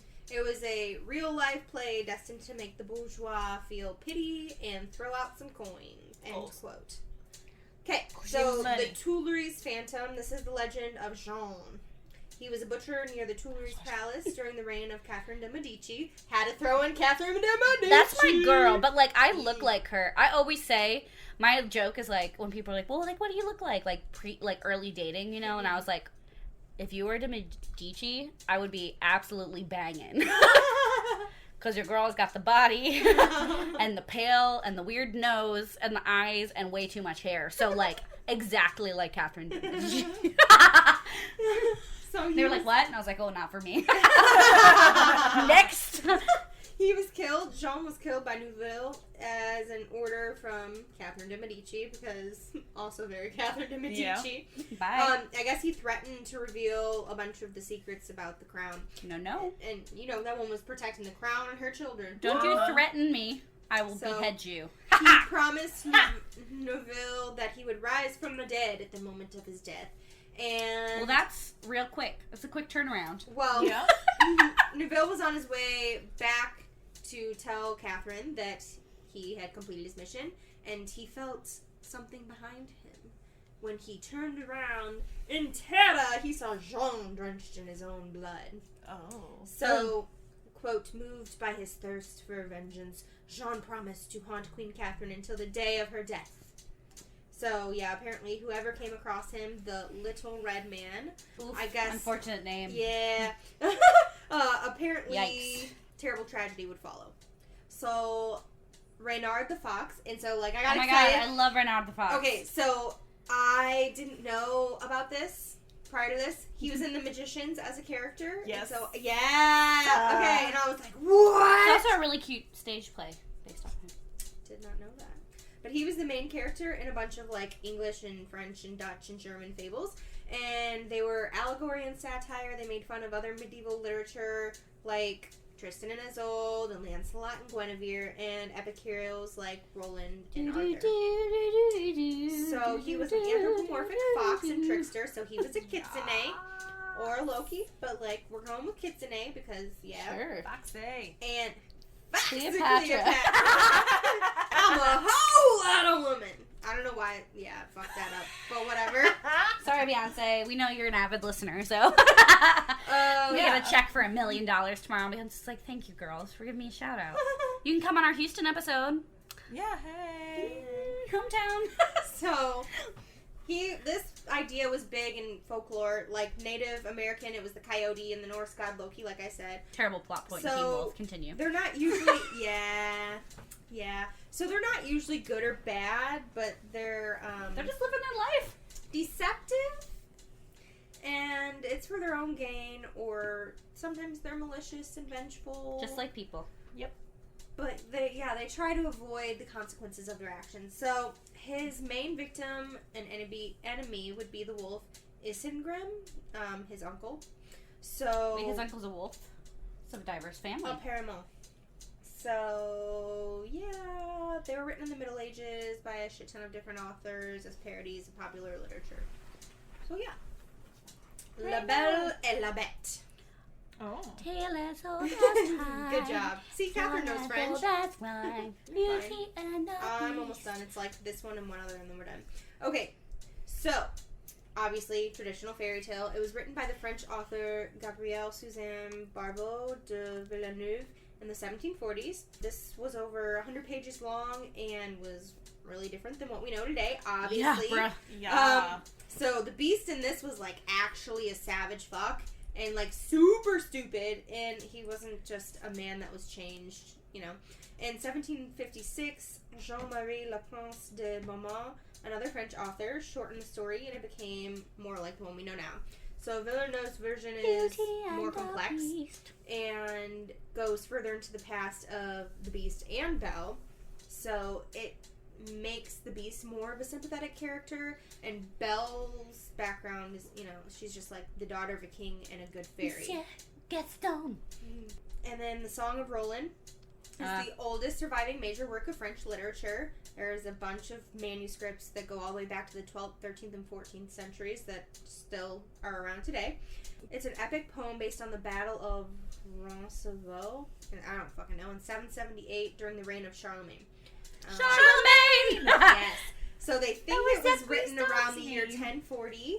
Also, I was singing Pippin. And then But, yeah. they made additions and changes up until like 1115. Pop Fosse. The final version has like 4,000 lines of poetry and is the first and one of the most amazing examples of chansons de geste, songs of heroic deeds, which is a literary style that was very popular between 11th and 15th centuries.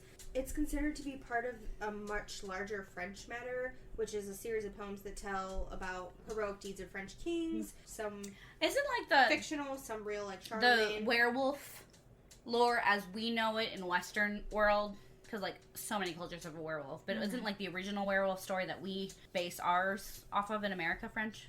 Either French or German. So Yeah. It kind of spawned out of the Black Forest. Yeah, because there's like a Western version, but that would make sense. Yeah. They're probably that area right there, Yeah. like Italy, France, Germany. That little section is where all the werewolves come from. Yeah. Cool.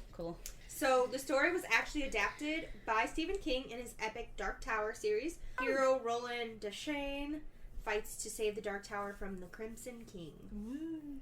Okay. I heard they like tried to make a movie out of it and it sucked. Probably. That sounds about right. Yep. Yeah. So, there are tons more that I really want to cover, like La Bête du Gavardin. We know this one. And Loup-Garou. amongst many others, but I know we don't have the time, so Loup-garou, hopefully we'll get to come back to France, and I can cover them then. And I'm done. That takes that song to a whole new meaning. Ooh. Da da da da da da da da da. And he's like, how far away can I get? Voulez-vous, That's my dog. Alright, so we're going to refill on more cheese and bubbles. And then we're going to talk about the Paris Underground. Ooh, music scene. Just kidding. We're going to talk about bodies. Woo! Let the bodies hit the floor. Have you seen the parrot singing that? It's my favorite. Yes, The parrot it's goes, great. let the bodies hit the floor. I have a video of my sister singing that. It's pretty great. Alright, so we are now full of brie cheese. Not brie, but the cheese. It's good with honey, isn't it?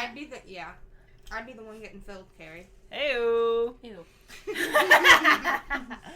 Okay, Extra creamy. triple Triple cream. Yeah. Okay, so the last time we went to Paris, so this was like 4, maybe 5 years ago, we tried to go to the catacombs, but there was a 4-hour wait to get in. Dream. Yeah, and so we wanted to go see other things, and we only had a very limited time there, and so we went and saw some other cemeteries and some other things. I've been to the Sicilian catacombs, which are freaking cool. But Yeah. they're hanging on the walls there. They like put all the monks and priests on hooks. Interesting. So they're literally just hanging. And there's that little girl who looks like she's just asleep in the glass box. Yeah, the little girl. Yeah. But yeah, and also there's going to be a lot of things that I leave out because there is so much information about these catacombs. I really try to get a broad brushstroke. Shit. It's really spooky, and I really went into a lot of the history of it, and there's still a lot of modern culture revolving around it. Oh, there are all types of horror movies. Oh, yeah. What did you guys watch the other night? The Lake. Mm-hmm. As Above, So Below. Something like that. Sure, I watched Downton Abbey with Daisy. And then went to bed. Yeah. Vacation! But yeah, so there's so much information and so much history.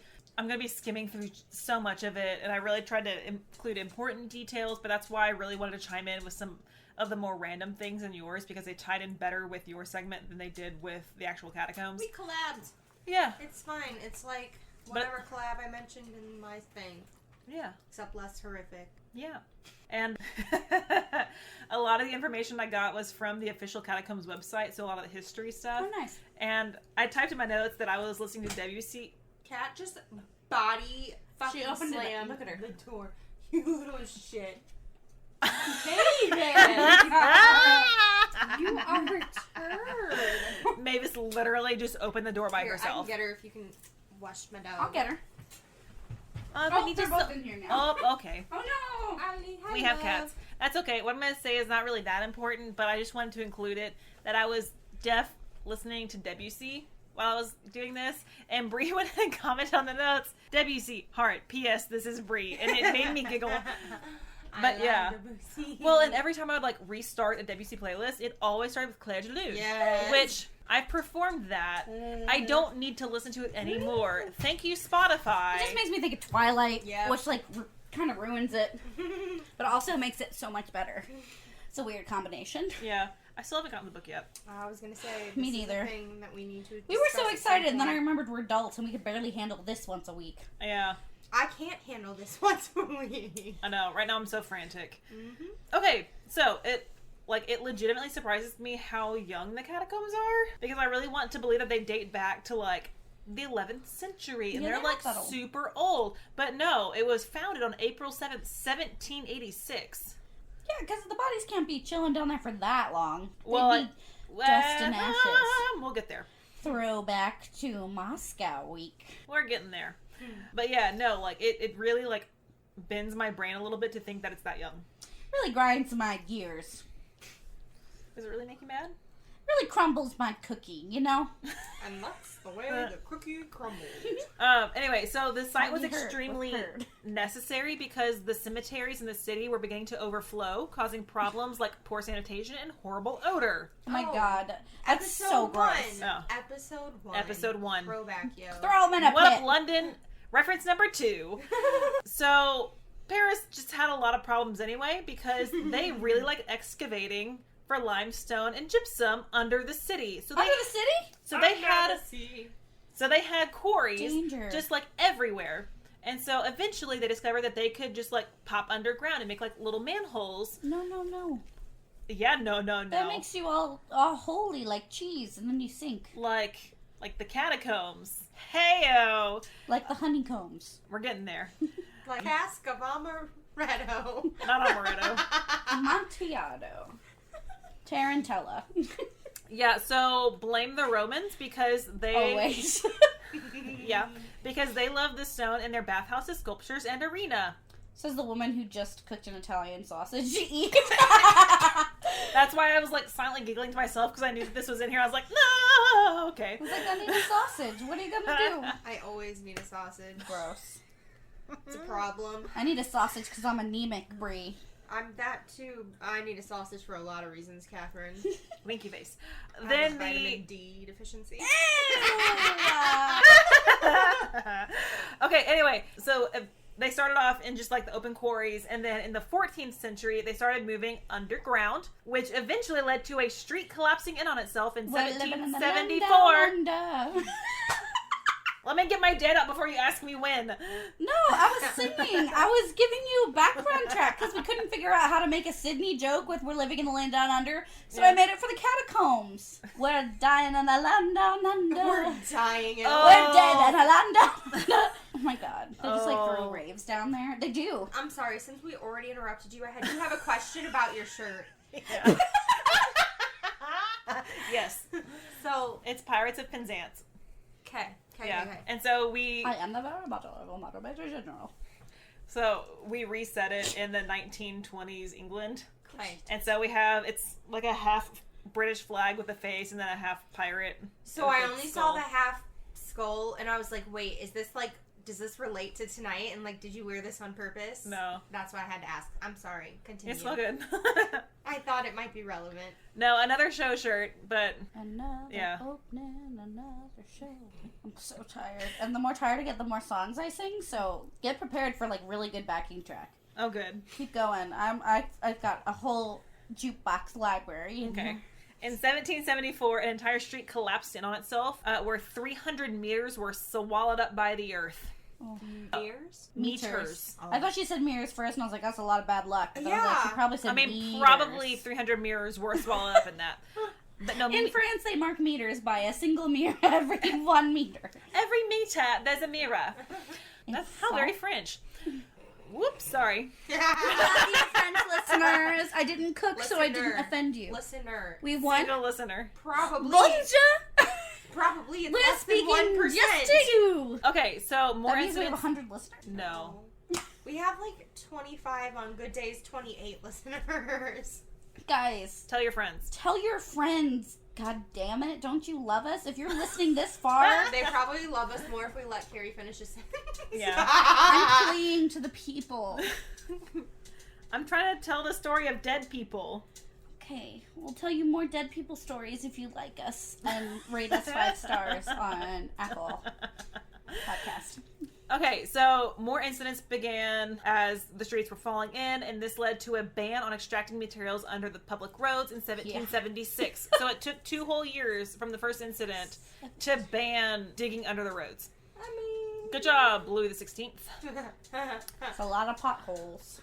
Oh, yeah. Manholes. Yeah. Sinkholes. All of the above. That's what I A meant. lot of holes in France. I got a few holes. Winky face. Anyway, the Tombouctou took advantage of this and created what is now known as the catacombs from the honeycomb-like tunnels. So the ossuary had its benediction and consecration in 1786, and bones almost immediately were brought in from the overflowing church cemeteries because... The charnel house. Okay. So they did. When they had so many bones, they'd dig them up, let all their meat fall off, and then they'd have charnel house bones. Then they'd have to find somewhere to put them. Well, I'm telling you that they put them in the catacombs. Yes, perfect. So... Or they sold them to witch doctors to make medicine. Yeah. But they took all the bodies from the overflowing church cemeteries and moved them into the municipal ossuary, which, for those who don't know, an ossuary is just a container or room that holds bones. Too easy. A bone hole. Too easy. These are dead people, Catherine. So, I hope someone talks about me like that when I'm dead. I am a dead you're a bone hole. So a bit about the catacombs. It's a network of tunnels that are about 20 meters deep. For us American folk who don't know meters, that's about the height of a 5-story building. Ooh. That delves beneath the metro and the sewers. Oh. And so Seepage. So much kind of seepage. rock. It doesn't penetrate. Not porous rock. Hey-o. Not a good enough reason to use the word penetrate. No seepage penetrating. No babies here. You made it worse. How did you make it worse? No bone babies She here. made it worse. No bone babies. Ew. Gross. Great. Anyway, so the main portion that you can take a tour of is about a 1.5 kilometer circuit with 243 steps, 131 going down, and 112 coming back up. Ooh. The total area of this space is about 11,000 square meters. This includes the ossuary and it is one of the world's largest ossuaries, and it's one of the few that are underground. So it's special. Yeah, it's super cool. The catacombs are vast. The rest of it, which are largely unexplored, span at least 185 miles. I did not move that in 2 kilometers. That being said, most of the catacombs are unexplored. There's demons down there, I bet. Oh, we'll get there. So when the catacombs were built, they were built outside of the main city, south of the city gate, Barre d'Enfer, which I talked about earlier. And so it was meant to be outside of the city. However, Paris ended up growing, and so now it's on top of the catacombs. In 1809, they opened the catacombs to the public, and I'm going to say it American because I can't try. Héricourt de Thury began rearranging the bones from 1810 until 1814, when they finally stopped regularly bringing in bodies. Now, they didn't actually fully stop bringing in bones until about the 1860s. And what so, do you do? I feng shui bodies. well, and I mean, if you don't know much about the catacombs, this is ornate. And so they use the ends of the bones to create patterns, because some of them have like heart shapes, and some of them are more kind of like the stereotypical like Bone shape? Bone shape, yeah. But femur? But they would stack them up and layer them, and then they would use the skulls to add like an accent. And I mean, it is all throughout the ossuary, down passageways. It is intense. And so they have like little accent bones that would like make designs within them. That's real so weird. fucked, but like also kind of Like awesome. me too, but like... Yeah. We can include some pictures because, I mean, they're all over the internet. Yeah. But I mean, it is ornate. Granted, not all of the bones that were down there were used in these designs. Some of them were just put behind or put back into some other catacomb crevices, because either sad. they were broken or splintered, and Aww. or they just wouldn't fit. That's and so sad. okay, but let me just kind of put this out there for y'all. 6 million skeletons are down there. Damn. And so you moved 6 million bodies from their resting place into this labyrinth. You gonna piss them motherfuckers. Oh. So no one is surprised that it's haunted. No. Right? Okay. So there are bones as recent as the 18th and 19th centuries. As I mentioned, they stopped moving bodies in the 1860s. And some of these were fresh bodies. Freshies. Ooh. Wait, but how? Huh? What do they do with the meat? No, they de-meat them first. Yeah. Okay, It's just They just want the checking. bones. Just checking. I mean, you said fresh bodies, so I'm like, but wait. Yeah. Fresh bones. They clean the bones and bring them down. However, some of them do date back to the 9th century, if not earlier. So They were just brought down a little later. yeah. So these were from the church cemeteries where it was just overflowing, and it just, happened to be that person died 1,200 years ago, and they brought down their bones. Cool. So it's not like any of them are marked. And so there was a really interesting, it's still in Nat Geo, but it gave me pause. You don't know if your ancestors are down there, and if you do know that they're down there, you don't even know who they are, because they are completely unmarked, and there are so many bones that get mixed up. So I'm like, well, and their bodies aren't even together anymore. exactly, that's why Yeah. all the bones are mixed up. And so Nat Geo had a quote saying, "Most Parisians are only dimly aware of its existence, even though, as they ride the metro, they may be hurtling above the bones of their ancestors." Which I'm like, damn. Interesting. But to be fair, that could really kind of sort of be anyone, because, like, we always build on top of dead bodies. It's a theme. Yeah. Not to the extent of the catacombs, obviously. But, like, it's But, always like, a the fact possibility. that I feel like it's different, though, because, like, they were brought there. It's not like that's where they originally were. So it's like...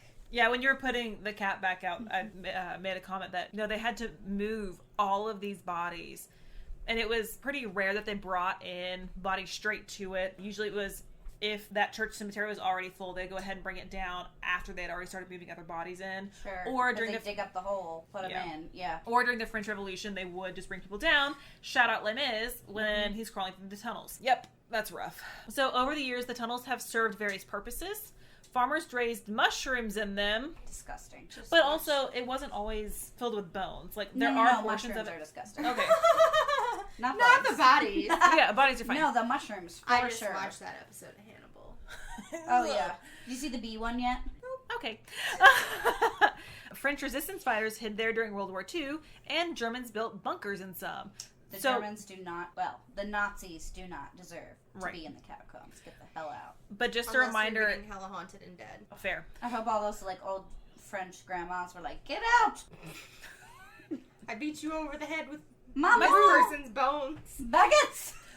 Okay, but remember, the bones are only in a 1.5 kilometer area. Yeah, but she could have snuck out and gone to haunt. But the catacombs span 185 plus miles. So there are so scary. Dozens. The bones are the least of your worries down there. Right. Oh, I have a story about that later. These tunnels are vast, and there are portions that are unknown and unexplored even into recent times. People have discovered secret entrances, and some of them are just like covered with a manhole. So there's one entrance that oh my gosh, a Nat Geo reporter just like went down into it. It was just a manhole covering it, and it's like, oh, okay, you never really know what's beneath those. Some people use the space in unique ways, like turning them into personal crypts, bank vaults, wine cellars, nightclubs, and there are a lot of galleries. I've heard about the nightclubs down there. Yeah. Huh. So catacomb rave. Like, I'll talk more curious, but also terrified. But remember, not all of it is full of bones. I know. It's not not just underground, but it's just like underground creepiness. I'll touch a little bit on that later, but I wanted to remind everyone this is a risk because there are still collapses. Yeah. There was creepy. There was a major collapse in 1961 where the land under a neighborhood collapsed and killed 21 people. Oh. Yeah. So in modern days, you can join the cataphiles, who are the people who love the underground side of Paris, and take a tour of the ossuary for €3, which is about $4. Yeah. To see. Pretty reasonable. Yeah. Yeah, which is why we wanted to go, but it was also a 4-hour wait. Yeah. To see the elaborate arrangement of bones. As you enter the ossuary, you are greeted with the inscription above the doorway reading, Arrêtez, c'est ici l'empire de la mort. Or something hard and clean and... No. It means stop. This is the empire of death. Yeah. So not heart or clean. Well, those Spanish words are false cognates. Yes. So scientists go down and study the bones. In the same Nat Geo article that I was reading everything else from, the scientist was able to go down and identify and make predictions about possible diseases and occupations that the deceased had. Ugh. From the official Catacombs website, quote, I'm sorry, I'm going to have to say this in a super American accent again. Héricourt de Thury, the guy that designed the ossuary, had two cabinets built in the style of traditional cabinets of curiosities. Shout out Aaron Mankey again. Hey. Again, week 2. We're just getting consistent over here. One was dedicated to mineralogy and the other pathology. The specimens that referred to the bone illnesses and deformities as established by the research of Dr. Michel Augustin Thoreau in 1789. Doctor. So it wasn't just cosmetic. They did set up ways to study the bones. However, it's definitely not all serious, as there are lots of secret parties down there because it is not strictly regulated. So there are no rules for these parties. It's underground. Like, how can you be like... Literally underground. Yeah. Like, it's an underground party. Yeah, like... But also, can you imagine someone comes up to you and is like, yo, you want to design a bone empire? Like, fuck yeah. Hey-o. I'm talking about that, not Thoreau. Henri? No, Thury. That Thury. That was it. Thury? Thury. I don't know. TH is the. I tried. I had to take French diction, and more of that stuck with me than my French language class, but I'm so sorry I failed all of y'all. So yeah, they pretty much do what they want down there.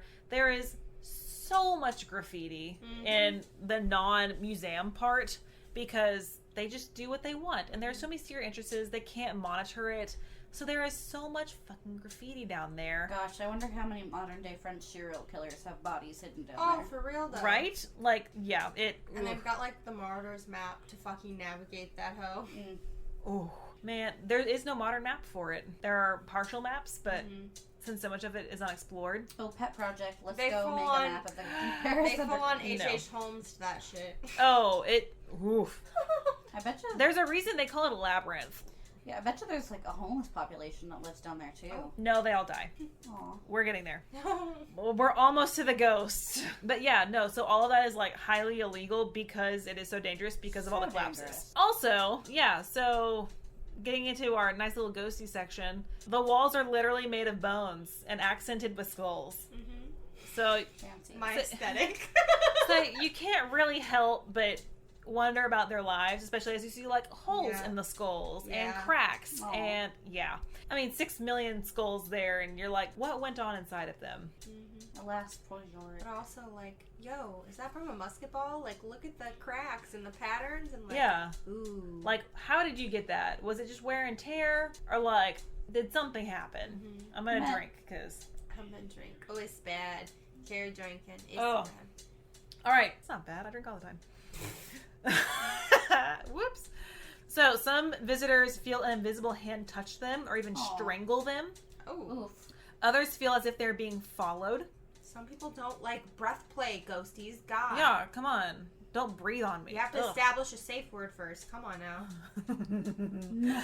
So one legend is that if you are in the catacombs after midnight, the walls will begin to speak to you. Oh, I Nope. thought you were about to say like close, and I was like, fuck nah, we out. I mean, if you're on enough drugs, they might. This is why I can't do drugs. Parties. Oh god, that's spooky. I don't like that. Yeah. You will hear disembodied voices that will lead you deeper and deeper into the labyrinth until you can't find your way out. No, Another legend is that of, I'm going to butcher this. I'm sorry. it's okay. Philibert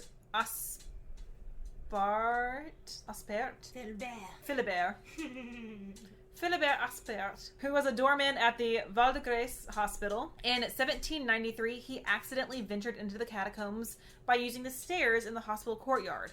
Some believe that he was either looking for alcohol or was already drunk. But in any case, whether that was true or not, I think that may have been like an after the fact, oh, he was just drunk. He just like walked down some stairs and was in the catacombs. Right? Like, Uh-huh. oops, I was Now- walking downstairs from the hospital and I just ended up with a bunch of dead people. But also, this was in 1793. It didn't open to the public until 1809. Ooh, scary. So that was a full 16 years before it was open to the public. That was some So good that- math real quick.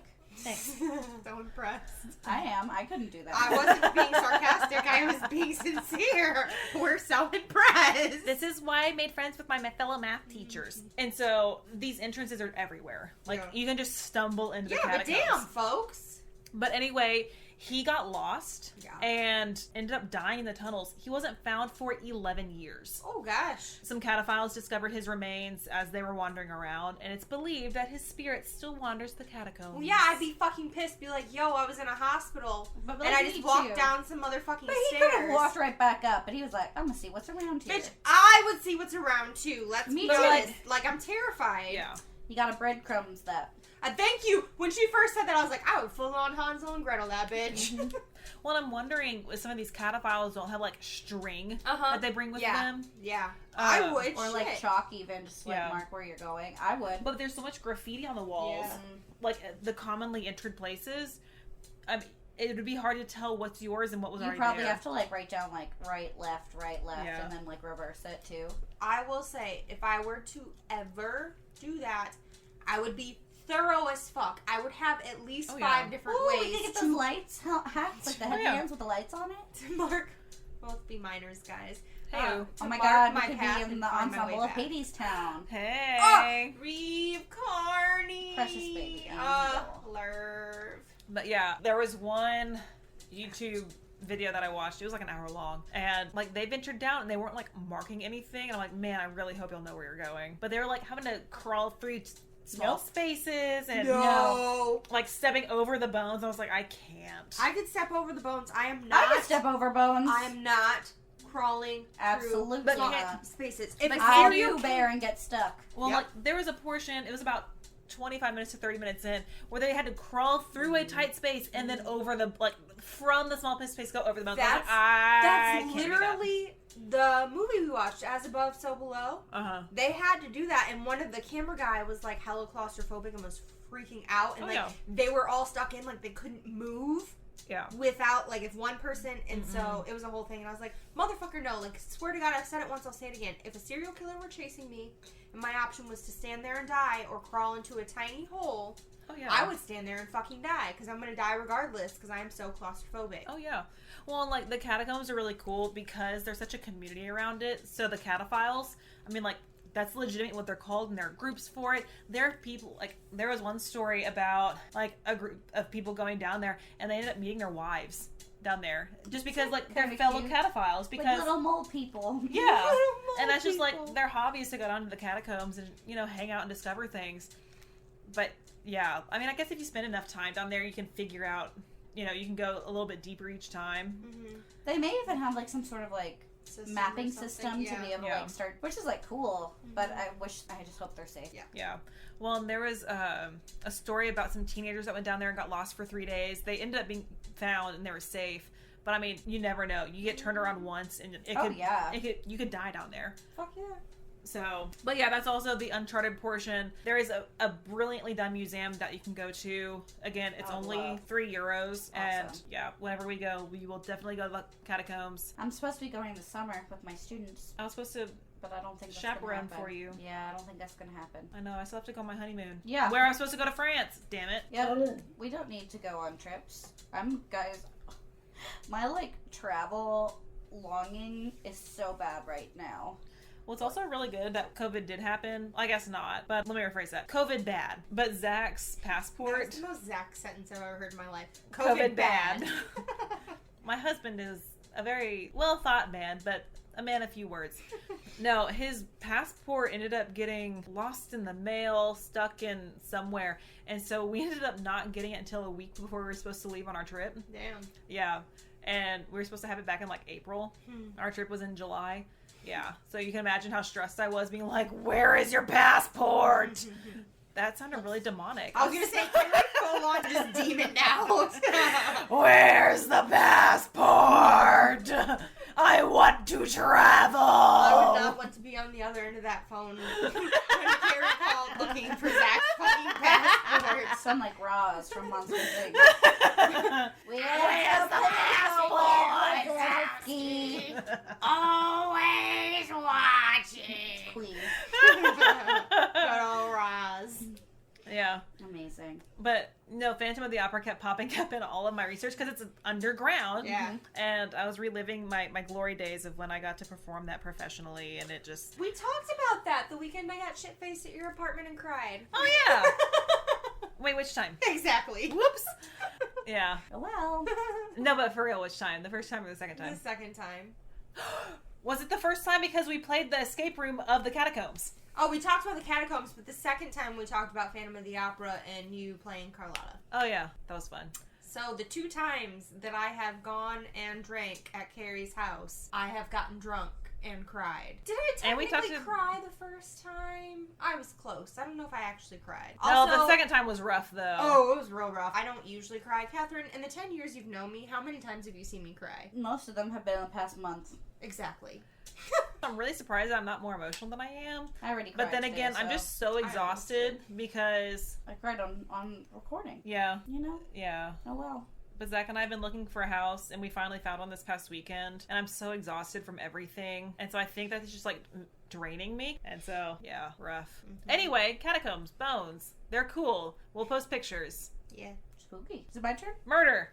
Here we go. Murder. so I am going to just completely screw this up. But I am going to be honest with you. One of the reasons why I chose her is that her first name is Catherine, and it's spelled the same way mine is. Heyo. So we are going to talk about La Voici. Voici. La Voici. Catherine Montvoici. So she was called La though, because it's Voici. Voisin. Voisin. Wouldn't it be if it was That's Ian? what I was saying. Voici. But it's not voici or voisin because O-N is the on. Yeah, Voisin. La Vision. But it's I-N. La Vision. Well, Well, it's funny because she's actually a psychic, so that was my joke when I kept reading it. So I was like, La Vision, because she's a psychic. I'll call her Catherine. Okay, so Good. Catherine was born in 1640, and she died in 1680. She was a French fortune teller, a professional provider of alleged sorcery, and she was the head of a network of fortune tellers in Paris, providing poisons, aphrodisiacs, illegal abortions, magical services, and arranging of black masses for the aristocracy, and the central figure in the famous Affaire des Poissons, the poison affair. Poisson, Affaire des Poissons. Well, how many S's are there? If it's poison, there's just the one. Just one. So I don't know if it would be poisson, because I think poisson is... The poison affair. Okay. She organized and commissioned black magic and poison murder and was suspected to have killed over 1,000 people, but it is believed that it's actually upward of 2,500 people killed underneath her. They weren't all by her, but all her poisons were by her, and then she also had like a whole clan of people working under her. See, and I wonder how many of those ended up in the catacombs. Probably a ton of them. Because it was during that time that it was still active. Yeah, so... It just wasn't officially... Well, she only lived to be 40, but yeah. So, she was born... time period. And she died in France, so she's from right outside of France. And my favorite thing is, like, if you look up her occupation, it says... fortune teller, sorceress, and poisoner. She married Antony, whatever her last name is, and she had one daughter, Marguerite, and her motive was just profit. So she ends up working her way up and serving the aristocracy, and she just makes a ton of money. So her criminal charge wasn't murder, it was technically witchcraft, and there was a whole trial about the poisoning that's super famous. And then she was burnt to death. Because she's a witch, so burn her. So 1,000 confirmed, 2,500 suspected, like minimum. Ooh. And the day that they caught her, they killed her. So it was a whole thing. Trial.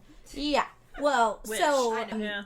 her husband was a jeweler and a silk merchant, and he was in Ponts in Paris. So he was fairly wealthy. They got married, but his trade business went bankrupt, and so she started practicing chiromancy and face reading in addition to being a fortune teller, and she was also a midwife, and so she combined those two things and started providing abortions to women in need in the city. But her business as a fortune teller, she started manufacturing, selling magical objects, potions, arranging black masses, selling aphrodisiacs, and poison to profit for her clients' wishes upon their future. One of those things is not like the other. The black masses? I was thinking aphrodisiacs. Oh. Well, I meant Kinky. still against people's wishes, so. But the black masses were basically like play pretend that she would do with the rich so that they could feel naughty. I was gonna say, this bitch is just like, I am... She's incredible. So, she became really wealthy and famous, and so Olympia Mancini, Comte de Soissons, the Duchess de Bouillon, Comtesse de Gramont, Francois-Henri de Montmorency, and the Duke of Luxembourg. So really famous high up people started using her. So she lived at Villeneuve-sur-Gravois. So like she had like an estate, and she received clients all days, and she entertained the Parisian upper class with parties that she would do like dark magic and stuff at, and then like violin music garden parties. She regularly attended service at the church at the Abbey de Saint-Amour. Violin garden parties. Zach got you a violin? No, he used to play violin. Oh, so did I. Violin garden parties, y'all. Nice. I'll cook. I have the patio. Look out for the poison. So she went to church really regularly at the main Cathedral of Paris University, and the godmother of her daughter was a noble woman. Like, she worked her way into upper class society, and she was owning it. Yeah, she's like, I'm gonna take these shitiots for everything they're worth. Well, so she supported her husband, her children, and her mother completely. Like a queen. She had at least 6 lovers. Ooh, one like of- a fucking queen. It's those aphrodisiacs. One I'm of which telling was an you. executioner. Oh! One was an alchemist. Covering One was an her architect, and one was a faces. magician. Covering her motherfucking She faces. literally She is knew what like, she was and about. like you should see a picture of her. If she's only 40 in that, I'm surprised. So like, she was working her magic in other ways. Dead. So she Yeah, was she is. super interested Oh, in I'm sorry. science and alchemy, and she started financing several private projects. So she was literally trying to like get alchemy to work because she had so much money. See, so she was switched to busting that. it open and making it rain. But she also was like a known alcoholic. And there was another poisoner named Marie Boss, who she would like get into fights with. Like the two of them were like Oh fighting. my god. I'm sorry. I'm I just need giggling to, so like, much. we need a TARDIS so I can go see all of these. I know. I want to see these bitches throw down. I need a teleportation device and just like zap me around everywhere. Sorry. She yeah, so she provided like the safest available to upper class women at the time, and like her other lady was like, she takes all the fetuses and burns them and buried them in the garden. That's why she has all these gardens and things. What's that song about making your gardens grow? But that was also just the bitch who hated her. So we don't think that's actually true. Yeah, but so she developed her art by studying modern methods of physiology and the art of reading the client's future by studying their hands and faces. So she spent a great deal of money to make an atmosphere in which her clients believed her. So she had like a special robe made of crimson velvet embroidered with eagles and gold. And it was made for 1,500 livers to perform in. So, like, that was just for her to do her sorcery in that robe. You had to pay that much money. Okay, she was a smart, good businesswoman. So, who knew how the to church sell. eventually was, like, questioned her, like, officially. And she defended herself before the professors at the university and was allowed to continue her business as a fortune teller. So, basically, she was, like, super good at reading people and used that to tell the future, like Sherlock Holmes in a robe. Sherlock Holmes So, in a row. it's I'm called here for it. professional sorcery. That was like what she did, which is amazing. So she started as a fortune teller and then went into black magic. So she noticed similarities about her clients' witches and their future. They all wanted someone to fall in love with them, or someone would die so they may inherit, or that their spouse would die so they could marry someone else. Those were like the 3 wishes. Those were Yeah. the options for women at the Yeah. time. Yeah, well, men came to her as well, but Well, those yeah, I'm were the just 3 saying, things. like, those are- So she decided to profit from that, and so she offered services of magic to make their wishes come true. So she told her clients that their wishes would come true because if it was also the will of God. Because like she regularly attended church services, so she's like, if God thinks that this is what should happen, kill them with this poison, which is like kind of a nice like safety net. Like Yeah. she knew what she was doing, so she started to recommend to her clients some action that would make their dreams come true. So like, if you want the future to hold this, you have to do these things, right? So their actions would be like to visit a church of a particular saint, and then she would sell amulets, and then more and more alleged magical objects and rituals. So like, she would just sell all sorts of magic.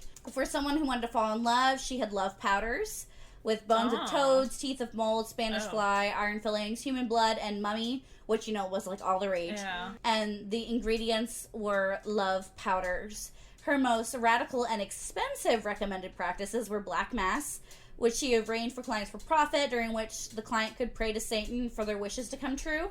So Huh, during that some of these sounds masses, familiar. a woman performed as an altar upon which a bowl was placed. Baby was held, the bowl, and the blood was poured into a bowl, but the baby in question wasn't actually killed. Or whether the baby was already dead by natural causes, such as stillborn, could vary. So they think she may have used, like, stillborns from her cases to do that. But she was also, like, a mother, and they don't think she actually killed babies because there was no profit in it for her. Right. And essentially that's all she cared about.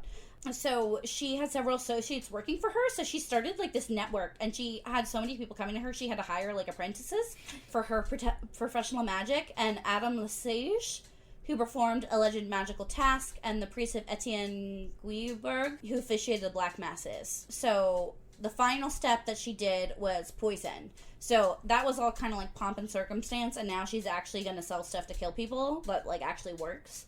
So she moved from like fake potions and amulets and selling of aphrodisiacs, and now she and the black masses even, which like I said, she wasn't actually killing anyone. It was all just theater, essentially. I don't think she really she didn't really believe it. This was all for profit. But now she realizes that the real money is in poison. So she became a regular. So Cusco's she poison. learned. Yes, she's Yzma essentially. Yeah, I dig it. There was a professional female poisoner in Italy, Giuliana Tofana, and she was only a few decades before Catherine. So she learned from studying previous female poisoners because she was like super smart, right? And I had that entrepreneurial spirit. Shark Tank, Paris edition. God, we just watched that. We watched so much Shark Tank. So she created potions that were literally poisons. And there was another woman named Catherine Trianon, also spelled my way, who had an apothecary. Her knowledge of poisons was not as thorough as like well-known sorcerers like Louise de la Valliere. So like she didn't mess with them herself. She kind of had lower people make them in case that she got poisoned when she made them. So Madame de Montespan was the royal mistress of King Louis. What is XVI? XVI is 14? 16. 16?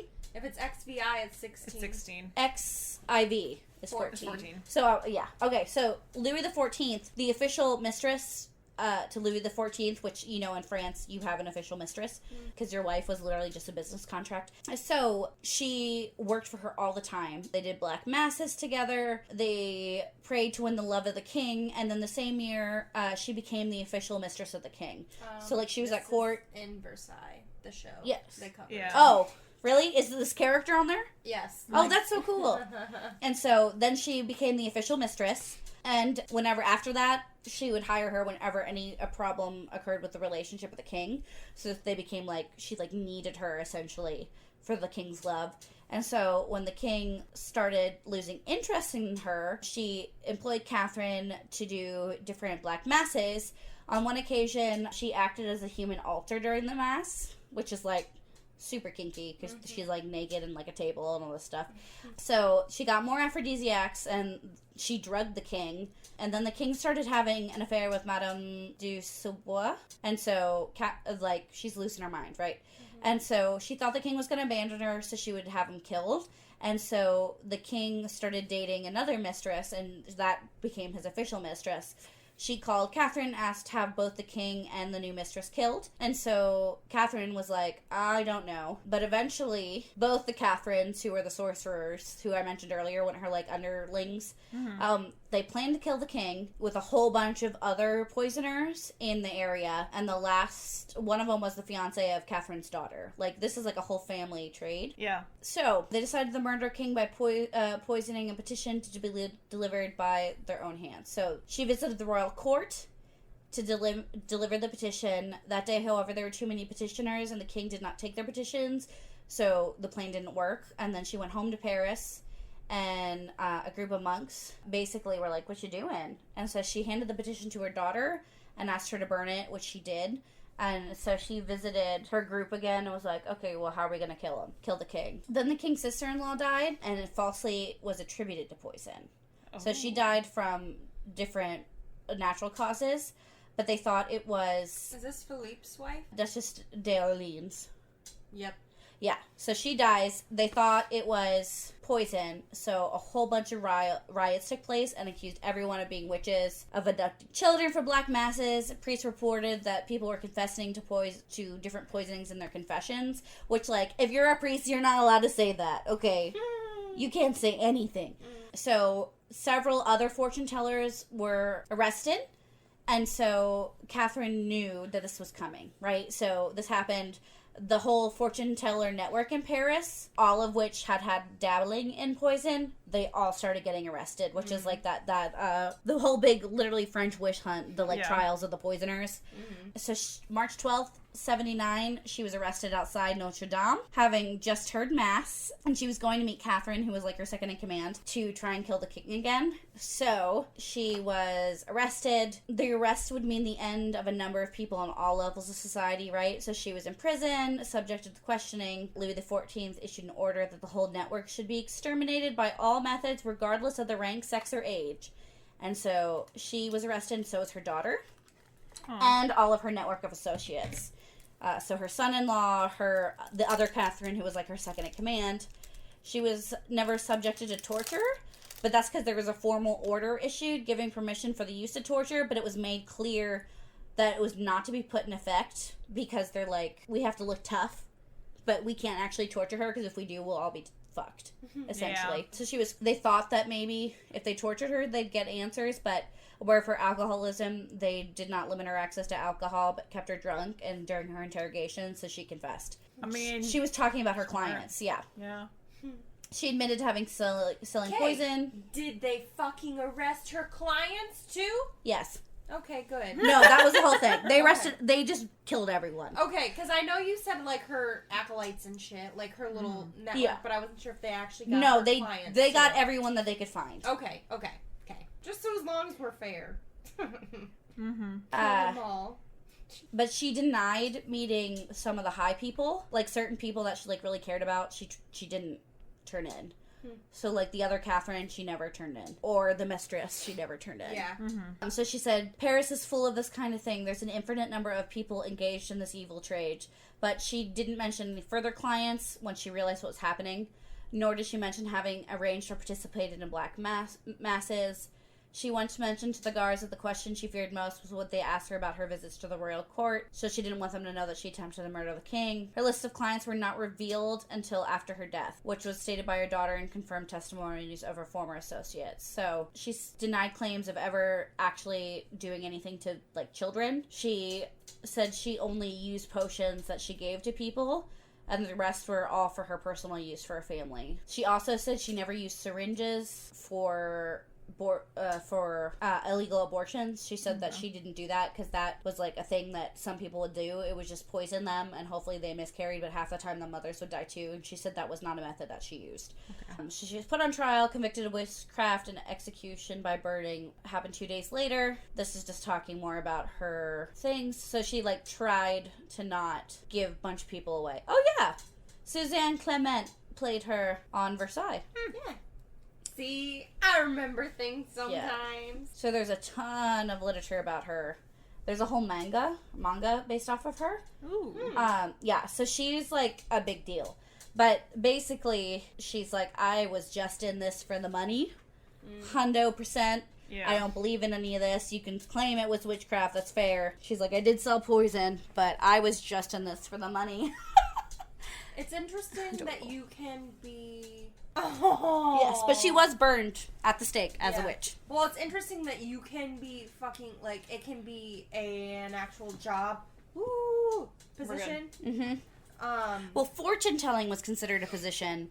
But you said her official title was, like, something sorceress or some shit like that. Yeah, so, like, for her fortune-telling. Okay. Her fortune-telling, like, even the church approved of. Yeah, see, that's weird to me. And then it's like... Witchcraft for other shit. You're gonna be burned at the stake. Well, she did kill up to 2,500 people. That I get.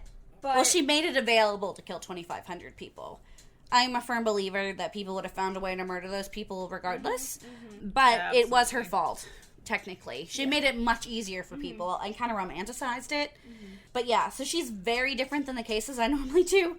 Even though she has such a high count. I mean, she reminds me of Rome, La Costa. That's exactly Again, what I was thinking. These were just women using their skills to make money because that was the only way that they could survive. Yeah. And they were more entrepreneurs who were psychopaths in the sense that they did not care who died as long as they were making their money.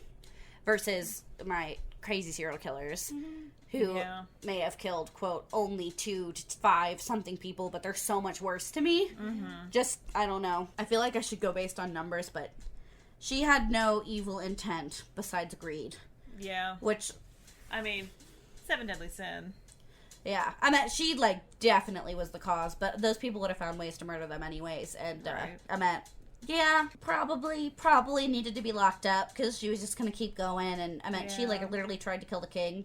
But that was, like, she was involved in that. But that was, like, for her friend.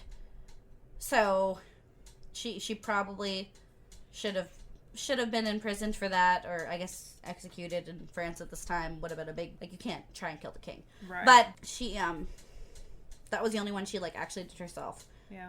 So, she's an interesting lady. Yeah. But, yeah, so I thought, burned up the stake, start a spooky season. Mm-hmm. Thought it would be good. Yeah. Give us the witches. And also, the top 2 people in that were both named Catherine, spelled my way. So just fun little shout out. Yeah, so that's my case. Not near as scary as they are sometimes. This one comes out on my anniversary. Aw. Yeah. Nice. I'll be drinking. I'll be drinking. As we do. Yeah. All right. I want to go back to Paris. In Paris. Au revoir. Au revoir. Au revoir. Au revoir. Okay. I'm dying to go back, though. We have to go back. I'm going to take it on a river cruise with me. We hope you enjoyed your dark tour of Paris. Do it. We hope you enjoyed your tour of Paris. Au Au revoir. Follow us on Instagram at Darkside Tour Guides and on Twitter at Darkside Guides. Give us a like on Facebook at Darkside Tour Guides. Visit the blog at darksidetourguide.wordpress.com or email us at darksidetourguides@gmail.com.